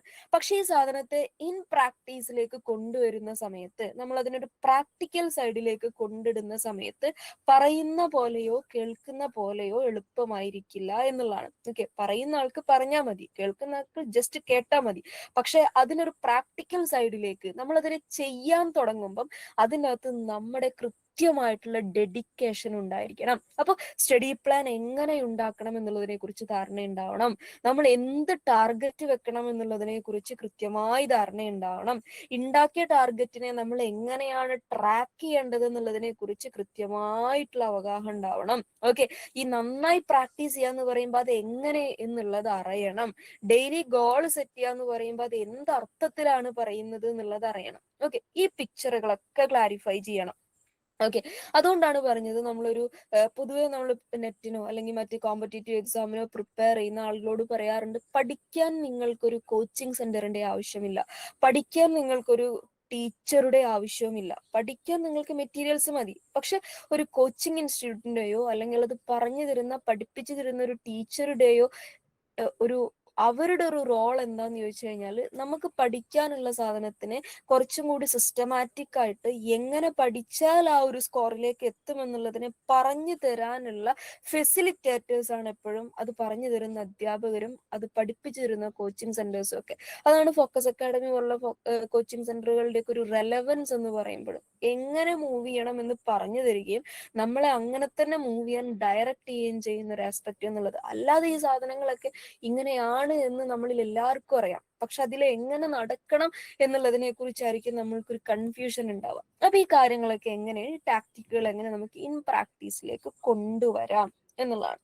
അതിനാദ്യം അറിയേണ്ടത്, നമ്മൾ എഴുതാൻ പോകുന്ന ഒരു നാഷണൽ ലെവൽ കോമ്പറ്റേറ്റീവ് എക്സാമില് ഈ ജനറൽ പേപ്പർ എന്ന് പറയുന്ന പേപ്പറിന്, പേപ്പർ 1 എന്ന് വിളിച്ചുകൊണ്ടിരിക്കുന്ന ഈ പേപ്പറിന് എന്ത് സിഗ്നിഫിക്കൻസ് ആണ് ഉള്ളത്, എന്തിനാണ് നമ്മളത് പഠിക്കുന്നത് എന്നുള്ളതാണ്. ആദ്യം മനസ്സിലാക്കേണ്ടത്, നമ്മുടെ സക്സസിലേക്കുള്ള ഏറ്റവും വലിയ ഫൗണ്ടേഷൻ സ്റ്റോൺ ആയിട്ടാണ് നമ്മൾ പേപ്പർ 1 കാണേണ്ടത്. വൈ എന്ന് ചോദിച്ചു കഴിഞ്ഞാൽ അതൊരു കോമൺ പേപ്പർ ആണ്. ഓക്കെ, എല്ലാ സബ്ജക്റ്റുകാരും എഴുതേണ്ട ഒരു പേപ്പർ എന്ന് പറയാം. അതായത് നെറ്റ് മലയാളം എഴുതുന്നവരും നെറ്റ് ഇംഗ്ലീഷ് എഴുതുന്നവരും നെറ്റ് അറബി ആയിക്കോട്ടെ, നെറ്റ് ഹിന്ദി ആയിക്കോട്ടെ, നെറ്റ് സോഷ്യോളജി ആയിക്കോട്ടെ, ഏത് പേപ്പറിന് നെറ്റ് എഴുതുന്നവരും പഠിക്കേണ്ട ഒരു കോമൺ സിലബസ് ആണ്. അതായത് എനിക്കും നിങ്ങൾക്കും, ഞാൻ ഇംഗ്ലീഷാണ്, ഓക്കെ, നിങ്ങൾ അറബിക്കായിരിക്കും പലരും, അപ്പം അതല്ലാത്ത മറ്റ് സബ്ജക്റ്റുകൾ ഉണ്ടാവും. അപ്പൊ എനിവേ, ഞാനായാലും നിങ്ങളായാലും പേപ്പർ 1 നമുക്ക് രണ്ടു കൂട്ടർക്കും ഒരേ സിലബസ്, അത് സെയിം സിലബസ്. എനിക്ക് വേറെയല്ല, നിങ്ങൾക്ക് വേറെയല്ല. നെറ്റ് എഴുതുന്ന എല്ലാവർക്കും പേപ്പർ 1 സിലബസ് സെയിം ആണ്. അതുകൊണ്ട് അതൊരു കോമൺ പേപ്പർ ആണ് എല്ലാ സബ്ജക്റ്റിനും. അതുകൊണ്ട് തന്നെ അതിന് എപ്പോഴും ഒരു റിപ്പീറ്റേഷൻ പാറ്റേൺ ഉണ്ടായിരിക്കും. ചോദ്യങ്ങളിൽ റിപ്പീറ്റേഷൻ അല്ല, പാറ്റേണിൽ റിപ്പീറ്റേഷൻ ഉണ്ടായിരിക്കും. അതുകൊണ്ട് തന്നെ പേപ്പർ 2 എന്ത് ചോദിക്കും എന്നുള്ളതിനെ കുറിച്ച് നമുക്ക് വലിയ ഐഡിയ ഉണ്ടാവില്ല. അത് എന്തും ചോദിക്കും, കാരണം അത് മഹാസാഗരമാണ്. എങ്ങനെ വേണമെങ്കിലും ചോദ്യങ്ങൾ ഉണ്ടാക്കാം, എങ്ങനെ വേണമെങ്കിലും ചോദ്യങ്ങളെ ട്വിസ്റ്റ് ചെയ്ത് ചോദിക്കാം, ഏത് ഏരിയയിൽ നിന്ന് വേണമെങ്കിലും ചോദ്യം ചോദിക്കാം. അത് എത്ര പഠിച്ചാലും മുങ്ങിത്തപ്പിയാലും തീരാത്തൊരു സാഗരമാണ് എന്നുള്ളത് കൊണ്ട് നമുക്ക് കുറച്ചും കൂടി പഠിക്കുവാൻ, സിലബസ് വെച്ച് നോക്കുമ്പോൾ പഠിക്കുവാനും പ്രിപ്പയർ ചെയ്യുവാനും എളുപ്പം പേപ്പർ 1 അപ്പൊ ആളുകൾ എന്ത് ചെയ്യുന്ന വെച്ചാൽ പേപ്പർ 2 പഠിക്കുന്നതിനേക്കാൾ ഒരു സ്റ്റെപ്പ് മേലേക്ക് എഫേർട്ട് ഇട്ടിട്ട് പേപ്പർ 1 പഠിക്കും. അപ്പൊ പേപ്പർ 2 ഇൻ കേസ് ടഫ് ആയാലും പേപ്പർ 1 അത്രയും സ്കോർ ക്യാച്ച് ചെയ്യാന്നുള്ള ഒരു ഐഡിയ ആണ് ഇവരുടെ മൈൻഡിൽ ഉണ്ടാവുക. അതുകൊണ്ട് തന്നെ പേപ്പർ 1 നല്ല സ്ട്രോങ് ആയ ഒരാൾക്ക് ഒരു ആവറേജ് ലെവലിലാണ് പേപ്പർ 2 പോകുന്നതെങ്കിൽ പോലും അയാൾക്ക് നെറ്റ് എൻഷുർ ചെയ്യാൻ പറ്റും. ഓക്കെ, നമുക്ക് നെറ്റോ ജെആർഎഫോ കിട്ടുന്നതിൽ പേപ്പർ 1 വലിയൊരു പങ്കുണ്ട് എന്നർത്ഥം. ഓക്കെ, അതാ ഞാൻ പറഞ്ഞേ, റിലേറ്റീവ്ലി ഈസിയാണ് സ്കോർ ചെയ്യാൻ. പേപ്പർ 2 കമ്പയർ ചെയ്യുമ്പോൾ നമുക്ക് ഏറ്റവും കൂടുതൽ മാർക്ക് സ്കോർ ചെയ്യാൻ പറ്റുന്ന ഒരു പേപ്പറാണ് പേപ്പർ 1. അത് പഠിച്ചതേ വരൂ എന്ന് പറയുന്നൊരു സാധനം ഉണ്ട്. അത് ചോദ്യം ചോദിക്കുകയാണെങ്കിൽ ഇങ്ങനെയൊക്കെ തന്നെ ചോദിക്കൂ എന്ന് പറയുന്നൊരു പ്രഡിക്ഷൻ അതിന് പോസിബിൾ ആണ്. ക്വസ്റ്റ്യൻ പാറ്റേണുകൾ പ്രെഡിക്റ്റ് ചെയ്യാൻ പറ്റും. ക്വസ്റ്റ്യൻ പ്രെഡിക്റ്റ് ചെയ്യാൻ പറ്റുമെന്നല്ല, ക്വസ്റ്റ്യന്റെ പാറ്റേൺ കഴിഞ്ഞൊരു 4-5 തവണത്തെ നെറ്റിന്റെ പ്രീവിയസ് ഇയർ ക്വസ്റ്റ്യൻ എടുത്തു വെച്ച് കഴിഞ്ഞാൽ അടുത്ത തവണ വരാൻ പോകുന്ന ക്വസ്റ്റ്യന്റെ കോലം എങ്ങനെയായിരിക്കും എന്ന് നമുക്ക് പ്രെഡിക്റ്റ് ചെയ്യാൻ പറ്റും. പേപ്പർ 2 അത് പറ്റൂല, because that is an ocean. അതൊരു സാഗരമാണത്, അതിലേക്ക് എത്താൻ നമുക്ക് പറ്റൂല. പേപ്പർ 1 പക്ഷെ ഒരു ചട്ടക്കൂടിനകത്ത് വർക്ക് ചെയ്യുന്ന ഒരു സാധനമാണ്. അത് തന്നെയാണ് പേപ്പർ 1 ഏറ്റവും കൂടുതൽ ആരാധകരുണ്ടാവാനുള്ള കാരണം. നിങ്ങൾ ശ്രദ്ധിച്ചിട്ടുണ്ടോന്ന് അറിയില്ല, നെറ്റ് എഴുതുന്ന എല്ലാവരും ഏറ്റവും കൂടുതൽ ഫോക്കസ് ചെയ്ത് പഠിക്കുക പേപ്പർ 1 പേപ്പർ 2 ഒരു ആവറേജ് ആസ്പെക്റ്റിൽ ഉള്ള ഒരാള് പിന്നെ ഏറ്റവും കൂടുതൽ ഫോക്കസ് ചെയ്യുക പേപ്പർ 1 കാരണം അവിടെ അയാൾക്ക് സ്കോർ ചെയ്യാൻ കുറച്ചും കൂടി സുഖമാണ്, കൂടി എളുപ്പമാണ്. അപ്പൊ പഠിച്ചാൽ പഠിച്ചതൊക്കെ തന്നെയേ വരൂ എന്ന് നമുക്ക് ഏറെക്കുറെ ഉറപ്പിക്കാൻ പറ്റുന്ന പേപ്പറാണ് എന്ത്, പേപ്പർ 1. അത് തന്നെയാണ് അതിന്റെ സിഗ്നിഫിക്കൻസ്. സ്കോർ ചെയ്യാൻ ഈസിയാണ് when we comparing to the paper 2. Okay, ഇവിടെ ക്വസ്റ്റ്യൻ പാറ്റേൺ പ്രിഡിക്റ്റ് ചെയ്യാൻ പറ്റും. അതിന് കഴിഞ്ഞ 1-2 തവണത്തെ ഏകദേശം 80-85ഓളം സബ്ജക്റ്റുകൾക്ക് നെറ്റ് നടക്കുന്നുണ്ട്. ഈ 85 സബ്ജക്റ്റുകൾക്കും പേപ്പർ 1 ഉണ്ട് എന്ന് പറഞ്ഞാൽ ഒരു ടേം എക്സാം നടക്കുമ്പം, ഒരു തവണ എക്സാം നടക്കുമ്പോൾ മിനിമം 85 പേപ്പർ 1 ക്വസ്റ്റ്യൻ പേപ്പർ ഇറങ്ങുമെന്നർത്ഥം. ഓക്കെ, അതിൽ ഇനി ഏതെങ്കിലും പേപ്പർ 2 ഷിഫ്റ്റ് ഒക്കെ ആയിട്ടാണ് നടക്കുന്നതെങ്കിൽ അത് വീണ്ടും എന്ത് ചെയ്യും, എണ്ണം കൂടും. അപ്പൊ ഈ 85 സെറ്റ് പ്രിപ്പയർ ചെയ്താൽ തന്നെ, പ്രാക്ടീസ് ചെയ്താൽ തന്നെ ഡിസംബറിൽ വരാൻ പോകുന്ന ക്വസ്റ്റ്യന്റെ പാറ്റേൺ എന്തായിരിക്കും നമുക്ക് പ്രിഡിക്ട് ചെയ്യാൻ പറ്റും.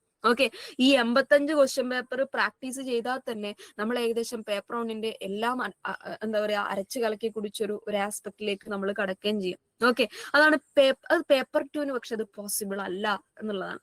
പേപ്പർ 1ന്റെ ഏറ്റവും വലിയ സിഗ്നിഫിക്കൻസും അത് തന്നെയാണ്, അതിന്റെ ഒരു easiness when we comparing to the second paper. Okay, ഇനി പേപ്പർ 1ന്റെ സിലബസ് എങ്ങനെയാണ്? 50 ചോദ്യങ്ങളെ ചോദിക്കൂ. ഒരു ചോദ്യത്തിന് ശരിയായാൽ 2 മാർക്ക് നമുക്ക് കിട്ടും. നിലവിൽ നെഗറ്റീവ് മാർക്കിംഗ് ഒന്നുമില്ല എന്ന് പറഞ്ഞാൽ ഡിസംബറിൽ വരാൻ പോകുന്ന എക്സാമിന് നെഗറ്റീവ് മാർക്ക് ഒന്നുമില്ല. അടുത്ത ജൂണിൽ അവർ നെഗറ്റീവ് മാർക്ക് കൊണ്ടുവരുമെന്ന് വെച്ചാൽ നമുക്കൊന്നും പറയാൻ പറ്റില്ല. അത് NTA തീരുമാനമാണ്. നമുക്കതിൽ ഒരു റോളും ഇല്ല. കൊണ്ടുവരാം, കൊണ്ടുവരാതിരിക്കും. പക്ഷെ വരാൻ പോകുന്നത് അപ്കമിങ് എക്സാമിൽ നെഗറ്റീവ് മാർക്കൊന്നും അവർ ഇതുവരെ ഡിക്ലെയർ ചെയ്തിട്ടില്ല.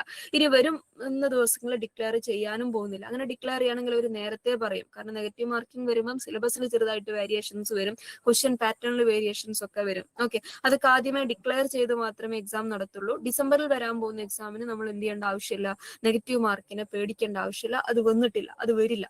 ഓക്കെ, നിലവിൽ നെഗറ്റീവ് മാർക്ക് ഒന്നുമില്ല എന്ന് പറഞ്ഞാൽ 50 ചോദ്യങ്ങളും പേപ്പർ 1ലെ 50 ചോദ്യങ്ങളും ഉത്തരം എഴുതുവാനുള്ള ചോയ്സ് നിങ്ങൾക്കുണ്ട്. അതിലൊന്ന് തെറ്റിപ്പോയാൽ പോലും നിങ്ങളെ അത് നെഗറ്റീവായി ബാധിക്കില്ല എന്നുള്ളതാണ്. അപ്പൊ 50 ചോദ്യങ്ങൾ, 10 മൊഡ്യൂളുകളാണുള്ളത്. ഈ 10 മൊഡ്യൂളിൽ നിന്നും ചോദ്യം വരും. 10 മൊഡ്യൂളിൽ നിന്നും ചോദ്യം വരാന്ന് പറയുമ്പം 10 മൊഡ്യൂളിൽ ഒരു മൊഡ്യൂളിൽ നിന്ന് 5 ചോദ്യം ചോദിക്കും. അങ്ങനെ 10 മൊഡ്യൂളിൽ നിന്ന് 5 ചോദിക്കുന്ന സമയത്ത് പേപ്പർ 1ൽ 50 ചോദ്യങ്ങൾ. ഓക്കെ, അതൊരു മൊഡ്യൂളിൽ നിന്ന് 4 എണ്ണം, അടുത്ത മൊഡ്യൂളിൽ നിന്ന് 6 എണ്ണം, അങ്ങനെ ഒന്നും ചോദിക്കൂല. That is damn it sure. ഒരു മൊഡ്യൂളിൽ നിന്ന് 5 ചോദ്യം ഷുവർ ആണ്. അങ്ങനെ 10 മൊഡ്യൂളിൽ നിന്നും 5 ചോദ്യം വെച്ച് 50 ചോദ്യങ്ങളാണ് എന്തിലുണ്ടാവുക, പേപ്പർ 1ൽ ഉണ്ടാവുക. ഓക്കെ, അതിലൊരെണ്ണം കുറയുകയോ ഒരെണ്ണം കൂടുകയോ ഒന്നും ചെയ്യില്ല. ദാറ്റ് 5 എന്ന് പറയുന്ന നമ്പർ അതൊരു കോൺസ്റ്റന്റ് ആണ്. എല്ലാ മൊഡ്യൂളിൽ നിന്നും equal number of questions, 5 number of questions ആണ് ഇവിടെ ചോദിക്കുക, പേപ്പർ 1ൽ ചോദിക്കുക. എന്ന് പറഞ്ഞു കഴിഞ്ഞാൽ നമുക്ക് പേപ്പർ 1ൽ നമ്മൾ പഠിക്കുന്ന, പേപ്പർ 2 നമ്മൾ ഒരു മൊഡ്യൂൾ എടുത്ത് പഠിക്കുന്ന സമയത്ത് അത് മുഴുവൻ പഠിക്കണം. കാരണം അതിൽ എന്തും ചോദിക്കാം. പേപ്പർ 1നെ സംബന്ധിച്ച് ഒരു മൊഡ്യൂൾ എടുക്കുമ്പം അതിൻ്റെ അകത്ത് 5 ചോദ്യങ്ങളിലേക്കുള്ള സാധനങ്ങൾ മാത്രം നമുക്ക് അറിഞ്ഞാൽ മതി എന്നുള്ളതാണ്. ഓക്കെ, നമ്മൾ 100% പഠിക്കേണ്ട. നമുക്ക് എന്ത് മതി, നമുക്ക് ആ മൊഡ്യൂളിലെ ചോദിക്കാൻ സാധ്യതയുള്ള 5 ചോദ്യങ്ങളുടെ ഉത്തരം അപ്രോപ്രിയേറ്റ് ആയിട്ട് ചൂസ് ചെയ്യാനുള്ള പഠിത്തം മാത്രം നമ്മൾ പഠിച്ചാൽ മതി എന്നർത്ഥം. ആ ഒരു ഈസിനെസ് എവിടെയില്ല, ആ ഒരു പ്രിവിലേജ് എവിടെയില്ല, പേപ്പർ 2നില്ല. ദാറ്റ്സ് വൈ പേപ്പർ 1ന് അത്രമാത്രം ഫാൻസ് ഉണ്ടാവാനുള്ള കാരണം. നിങ്ങളിപ്പോ പേപ്പർ 1ന്റെ എന്താ പറയാ ഓറിയന്റേഷൻ സെഷനിൽ വന്നിരിക്കുന്നതിനുള്ള കാരണവും എന്ത് തന്നെയാണ്, പേപ്പർ 2നേക്കാൾ സ്കോർ ചെയ്യാൻ എളുപ്പം പേപ്പർ 1 ആണ് എന്നുള്ളത് കൊണ്ടാണ് കേട്ടോ. ഇനി ഇങ്ങനെയാണ് അതിന്റെ സിലബസ് എങ്കിൽ ഓക്കെ, അതിന്റെ സിഗ്നിഫിക്കൻസ് എന്താന്ന് നമുക്ക് മനസ്സിലായി. അതിനകത്ത് ഇങ്ങനെയൊക്കെയാണ് അതിന്റെ പാറ്റേൺ വരുന്നത്, ക്വസ്റ്റ്യൻ പേപ്പർ പാറ്റേൺ വരുന്നതെന്ന് മനസ്സിലായി. അങ്ങനെയാണെങ്കിൽ ഇതിനകത്തുള്ള 10 മൊഡ്യൂളുകൾ എന്ന് പറയുന്ന മൊഡ്യൂളുകൾ ഏതൊക്കെ എന്നുള്ളതൊരു വലിയ ചോദ്യമാണ്. ഓക്കെ, 10 മൊഡ്യൂളുകളാണ് നമുക്ക് ഉണ്ടാവുക. Teaching aptitude, research aptitude, comprehension, പിന്നെ കമ്മ്യൂണിക്കേഷന്റെ മൊഡ്യൂള്, മാത്തമാറ്റിക്കൽ റീസണിങ്ങിന്റെ മൊഡ്യൂള്, ലോജിക്കൽ റീസണിങ്ങിന്റെ module, then data interpretation, people development and environment, higher education. 10 എണ്ണം. ഓക്കെ, ടീച്ചിങ്, റിസർച്ച്, ഇവിടെ ലോജിക്കൽ റീസണിങ് 2 വട്ടം വന്നുല്ലേ. This is not logical reasoning, this is higher എഡ്യൂക്കേഷന്റെ module ആട്ടോ. ഓക്കെ, ഹയർ എഡ്യൂക്കേഷൻ ആണ്. ഇങ്ങനെ 10 മൊഡ്യൂളുകളാണ്. അപ്പൊ ഈ ഓരോ മൊഡ്യൂളുകളെയും ഞാനൊന്ന് പരിചയപ്പെടുത്തി തരാം. ടീച്ചിങ് ആപ്റ്റിറ്റ്യൂഡ് എന്ന് പറയുന്ന മൊഡ്യൂളും റിസർച്ച് ആപ്റ്റിറ്റ്യൂഡ് എന്ന് പറയുന്ന മൊഡ്യൂളും, ഈ മൊഡ്യൂളിന് ഒരു പ്രത്യേകതയുണ്ട്. വാട്ട് ഇസ് ദാറ്റ് ഫീച്ചർ എന്ന് ചോദിച്ചു കഴിഞ്ഞാൽ, നമ്മൾ നെറ്റും JRF ഒക്കെ എഴുതുന്നത് എന്തിനാ? നമ്മൾ എന്തിനാ നെറ്റ് എഴുതുന്നത്? നമുക്ക് എന്തിനാ JRF?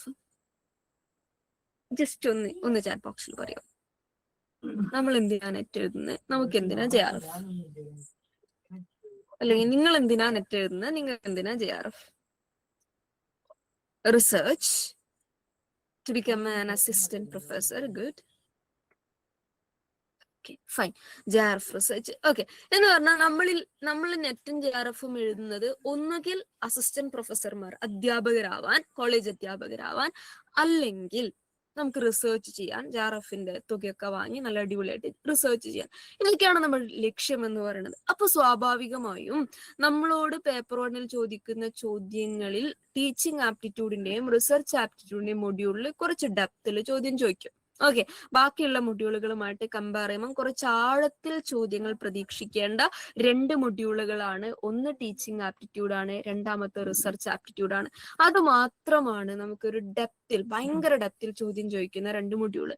ബാക്കിയൊക്കെ നമുക്ക് അറിഞ്ഞിരിക്കേണ്ട, അതായത് ഒരു അസിസ്റ്റന്റ് പ്രൊഫസറായി വർക്ക് ചെയ്തുകൊണ്ടിരിക്കുക, അല്ലെങ്കിൽ റിസർച്ച് സ്കോളർ ആയിട്ട് നമ്മുടെ ലൈഫ് ഫോളോ ചെയ്തുകൊണ്ടിരിക്കെ നമുക്ക് അറിഞ്ഞിരിക്കേണ്ട ഏറ്റവും ബേസിക് ആയിട്ടുള്ള നോളജുകൾ ഉണ്ട്, അല്ലെങ്കിൽ നമുക്ക് അറിഞ്ഞിരിക്കേണ്ട ബേസിക് ആയിട്ടുള്ള മാത്തമാറ്റിക്കൽ സ്കില്ലുകളുണ്ട്.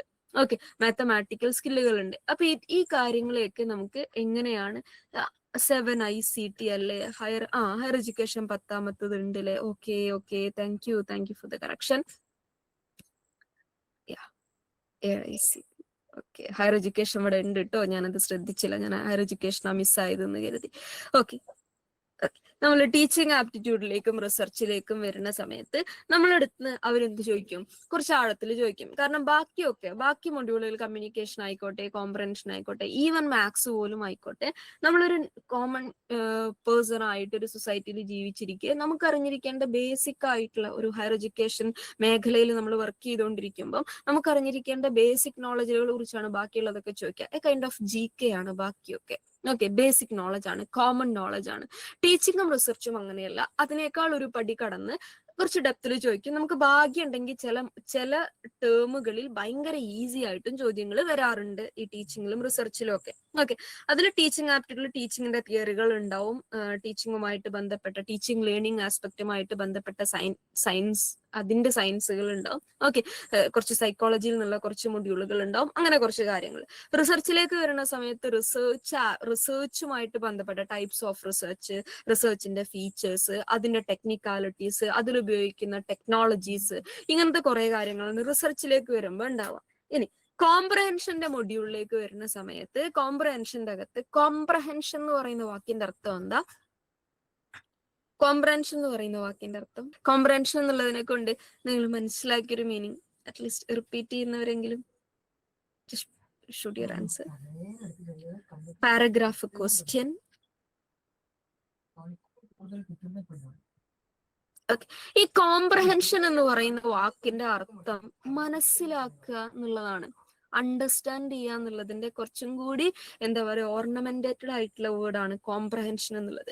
അതായത് ഒരു പാരഗ്രാഫ് വായിച്ചാൽ, ഇംഗ്ലീഷിൽ ഒരു പാരഗ്രാഫ് വായിച്ചാൽ നിങ്ങൾക്കത് മനസ്സിലാക്കുക, മനസ്സിലാവുന്നുണ്ടോ എന്ന് NTAക്ക് അറിയണം, അത്രേ ഉള്ളൂ. ഓക്കെ, നിങ്ങൾക്കൊരു കുട്ടി ഒരു പേപ്പറിൽ എന്തെങ്കിലും ഒരു സാധനം പാരഗ്രാഫ് ആയിട്ട് എഴുതി തന്നാൽ ആസ് എ ടീച്ചർ നിങ്ങൾക്കത് മനസ്സിലാക്കാനുള്ള സ്കില്ലുണ്ടോ? ഇത്രയേ ഉള്ളൂ അതിന്റെ പിന്നിലുള്ള ബേസിക് സയൻസ്. ഓക്കെ, ഒരു പാരഗ്രാഫ് ഇംഗ്ലീഷിൽ കണ്ടാൽ as A teacher, as A research scholar നിങ്ങൾക്ക് അതിന്റെ സെൻസ് മേക്ക് ചെയ്യുന്നുണ്ടോ, മീനിങ് ഗ്രാസ്പ് ചെയ്യാൻ പറ്റുന്നുണ്ടോ? അതിന് നിങ്ങൾ ഇംഗ്ലീഷിൽ MA എടുത്ത ഒരാളാണോ, മലയാളമാണോ, ഹിന്ദി ആണോ, അറബി ആണോ, ഇതൊന്നല്ല അതിന്റെ മാനദണ്ഡം. ഒരു ബേസിക് സെൻസിൽ നിങ്ങൾക്ക് ഇംഗ്ലീഷ് മനസ്സിലാവുന്നുണ്ടോ എന്നുള്ള സാറാണ് കോംപ്രഹെൻഷൻ ക്വസ്റ്റ്യൻ. അതായത് ഒരു പാരഗ്രാഫ് തരും, ആ പാരഗ്രാഫുമായിട്ട് ബന്ധപ്പെട്ട 5 ചോദ്യങ്ങൾ തരും. ആ പാരഗ്രാഫ് വായിച്ചതിന് ശേഷം, വായിച്ച് മനസ്സിലാക്കിയതിനു ശേഷം താഴെയുള്ള 5 ചോദ്യങ്ങൾക്ക് ഉത്തരം കണ്ടുപിടിക്കണം. ഓപ്ഷൻസ് ഉണ്ടാവും താഴെ ഉത്തരങ്ങളായിട്ട്. അതിൽ ഏറ്റവും അപ്രോപ്രിയേറ്റ് ആയിട്ടുള്ള ഓപ്ഷൻ നമ്മൾ ചൂസ് ചെയ്യണം. ഇതാണ് കോംപ്രഹെൻഷന്റെ ഒരു ബേസിക് സെൻസ് എന്ന് പറഞ്ഞു കഴിഞ്ഞാൽ. അത് നമ്മുടെ ഒരു കോമൺ സെൻസ് ആണ്, ഒരു സാധനം കോംപ്രഹെൻഡ് ചെയ്യാൻ പറ്റുന്നുണ്ടോ എന്നുള്ളത്. അത് NTA നമ്മളോട് ചെക്ക് ചെയ്യുന്ന രീതിയാണ് എന്ത്, കോംപ്രഹെൻഷന്റെ ക്വസ്റ്റ്യൻ പേപ്പറിനകത്ത് ഇട്ടിട്ട്. ഓക്കെ, ഇനിയുള്ളത് കമ്മ്യൂണിക്കേഷൻ ആണ്. കമ്മ്യൂണിക്കേഷൻ എന്ന് പറഞ്ഞു കഴിഞ്ഞാൽ നമ്മൾ പണ്ട് സ്കൂളിലൊക്കെ പഠിക്കുന്ന സമയത്ത് എസ്പെഷ്യലി ഹ്യൂമാനിറ്റീസ് ഒക്കെ പഠിച്ച ആളുകൾക്ക് ചിലപ്പം ഈ കമ്മ്യൂണിക്കേഷൻ എന്ന് പറയുന്ന മൊഡ്യൂൾ കുറച്ചും കൂടി പരിചയമായിരിക്കും. ഈ 10 മൊഡ്യൂളുകൾ എടുക്കുമ്പോൾ അതിൽ ഏറ്റവും പാവ മൊഡ്യൂളാണ് കമ്മ്യൂണിക്കേഷൻ. വളരെ ചെറിയൊരു മൊഡ്യൂൾ, കുറച്ചേ ഉള്ളൂ അതിന്റെ സിലബസ് പോലും. സ്മോൾ മൊഡ്യൂളാണ് എന്ത്, കമ്മ്യൂണിക്കേഷൻ. വളരെ കുറച്ചേ പഠിക്കാനുള്ളൂ, കുറച്ച് തിയറികളെ പഠിക്കാനുള്ളൂ. ഒരിക്കലും നമ്മളെ വെള്ളം കുടിപ്പിക്കുന്ന ഒരു മൊഡ്യൂളൊന്നല്ല.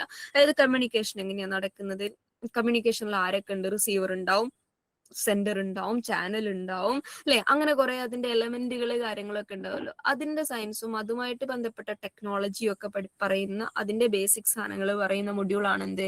കമ്മ്യൂണിക്കേഷൻ എന്നുള്ളത്. ഇപ്പൊ ടീച്ചിങ് ആയി, റിസർച്ച് ആയി, കോംപ്രഹെൻഷൻ ആയി, കമ്മ്യൂണിക്കേഷൻ ആയി. ഓക്കെ, ഇനിയുള്ളത് നമ്മൾ പലരും വില്ലനായിട്ട് കരുതുന്ന ഒരു മൊഡ്യൂളാണ് എന്ത്? Mathematical reasoning. ഇതിൽ എത്ര പേർക്ക് മാത്സിന് പേടിയുണ്ട്? പേടിയാണ് കേട്ടോ ചോദിക്കണേ, ഇഷ്ടമുണ്ടോ ഇഷ്ടല്ലേ എന്നല്ല. എത്ര പേർക്ക് ധൈര്യമായിട്ട് പറയാം കേട്ടോ മാത്സിന് പേടിയുണ്ട്? പേടിയുണ്ട് എന്ന് പറഞ്ഞാൽ പേടിക്കാനുള്ള കാരണം ജസ്റ്റ് ഒന്ന് ചാറ്റ് ബോക്സിൽ പറയോ? എന്തുകൊണ്ടാണ് നിങ്ങൾക്ക് മാത്സിന് അത്ര പേടി? ഈ ചോദിക്കുന്ന ഞാൻ മാത്സിൽ ഭയങ്കര പുലിയൊന്നല്ല കേട്ടോ. നിങ്ങൾക്ക് മാത്സ് പേടിയാവാനുള്ള കാരണം, ഐ മീൻ ചിലപ്പോൾ നിങ്ങൾക്ക് എന്തെങ്കിലും ബാഡ് ഇൻസിഡൻസ് ലൈഫിൽ ഉണ്ടായതുകൊണ്ടാവും. ഞാൻ അതല്ല ചോദിക്കുന്നത്. നെറ്റ് എക്സാമിന്റെ ബേസിൽ നോക്കുമ്പോൾ മാത്സിനെ നിങ്ങൾക്ക് പേടിക്കാനുള്ള കാരണം എന്താണ്? Whatever it is, you can just put it opinion in the chat box. ആൻസറിലേക്ക് എത്താൻ പറ്റാറില്ല. ഓക്കെ, എല്ലാവരും പറയാറുള്ള ഒരു കൺസേൺ ആണിത്. ആൻസറിലേക്ക് എത്താൻ പറ്റാറില്ല, പെട്ടെന്ന് മനസ്സിലാവാറില്ല. ഓക്കെ, ഒരു യാഥാർത്ഥ്യമാണ്. ബാക്കിയുള്ള മൊഡ്യൂളുകളുമായിട്ട് നോക്കുമ്പോൾ നമുക്ക് മനസ്സിലാവുന്ന ഒരു മൊഡ്യൂളൊന്നല്ല, പെട്ടെന്ന് മനസ്സിലാവുന്ന ഒരു മൊഡ്യൂളൊന്നല്ല മാത്സ്. ടൈം ഒരു വലിയ ഘടകമാണ്. നമുക്ക് ബാക്കിയുള്ള മൊഡ്യൂളുകളെ പോലെ ടൈം അത്ര പെട്ടെന്ന് മാനേജ് ചെയ്യാൻ പറ്റുന്ന ഒരു മൊഡ്യൂളല്ല. Okay, yes. ഇനി ഇതിനകത്ത് മാത്സിന് ഇഷ്ടമല്ലാത്ത എത്ര പേരുണ്ട്? പേടിയുള്ളവരൊക്കെ കഴിഞ്ഞു. മാത്സിന് ഇഷ്ടമല്ലാത്ത, ഓക്കെ, പേടിയുള്ളവരും ഇഷ്ടമല്ല പറഞ്ഞതിൻ്റെ അകത്ത് കൈവക്കുന്നുണ്ട്. ഓക്കെ, എനിവേ ഈ സാധനങ്ങളൊക്കെ, ഓക്കെ, ഈ സംഭവങ്ങളൊക്കെ, അതായത് മാത്സിന് ഇഷ്ടമല്ല, മാത്സിന് പേടിയാണ്, ഈ രണ്ട് സാധനങ്ങളെയും പുറത്ത് വെച്ച് കൂട്ടിയിട്ട് വേണം എന്ത് ചെയ്യാൻ? ഫോക്കസ് അക്കാഡമിയുടെ പേപ്പർ 1ന്റെ മാത്സിന്റെ ക്ലാസ്സിൽ വന്നിരിക്കാൻ. കാരണം എന്താന്ന് ചോദിച്ചു കഴിഞ്ഞാൽ, പൊതുവെ നമ്മളൊരു നാഷണൽ ലെവൽ കോമ്പറ്റേറ്റീവ് എക്സാംസ് ഒക്കെ നടക്കുമ്പോൾ നമ്മൾ പറയുന്ന ഒരു സാധനമുണ്ട്. നമ്മുടെ 10ാം ക്ലാസ് വരെയുള്ള മൊഡ്യൂളിനകത്ത് ഉള്ള മാത്സ് ആണ് നെറ്റിന് ചോദിക്കുക എന്ന് പറയാറുണ്ട്. ഓക്കെ, നെറ്റിനെ സംബന്ധിച്ചും അത് അങ്ങനെയൊക്കെ തന്നെയാണ്. പക്ഷെ നമ്മൾ 10 വരെ പഠിച്ച എല്ലാ മാത്സും നെറ്റിന് ചോദിക്കില്ല.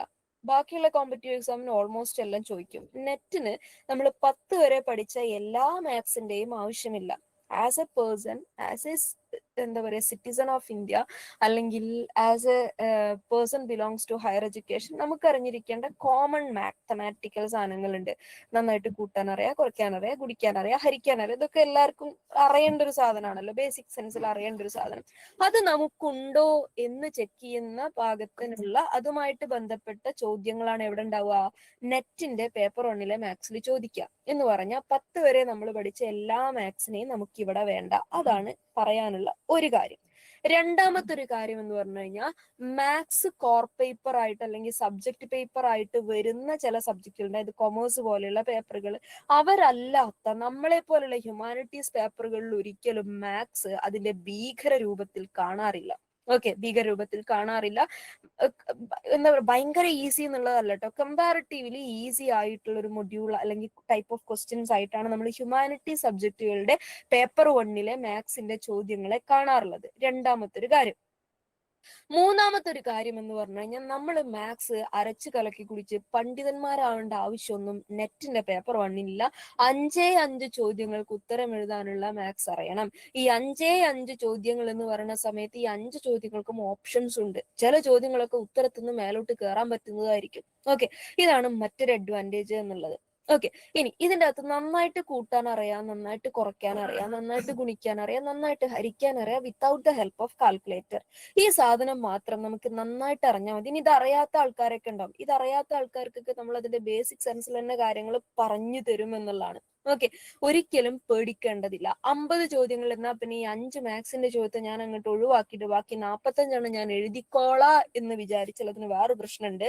അടുത്ത പറയാൻ പോകുന്ന മൊഡ്യൂളുകളിൽ പലതും പക്ക GK ആയിരിക്കും. അതിൽ ചിലപ്പോൾ 5ൽ 5ഉം തെറ്റി പോകാനുള്ള സാധ്യത ഇഷ്ടംപോലെ കിടക്കുന്നുണ്ട്. അപ്പൊ ഉത്തരം പക്കാ പെർഫെക്റ്റ് ആയിട്ട് കിട്ടാൻ സാധ്യതയുള്ള മാത്സിനെ നമ്മൾ ഒഴിവാക്കേണ്ട ആവശ്യമില്ല.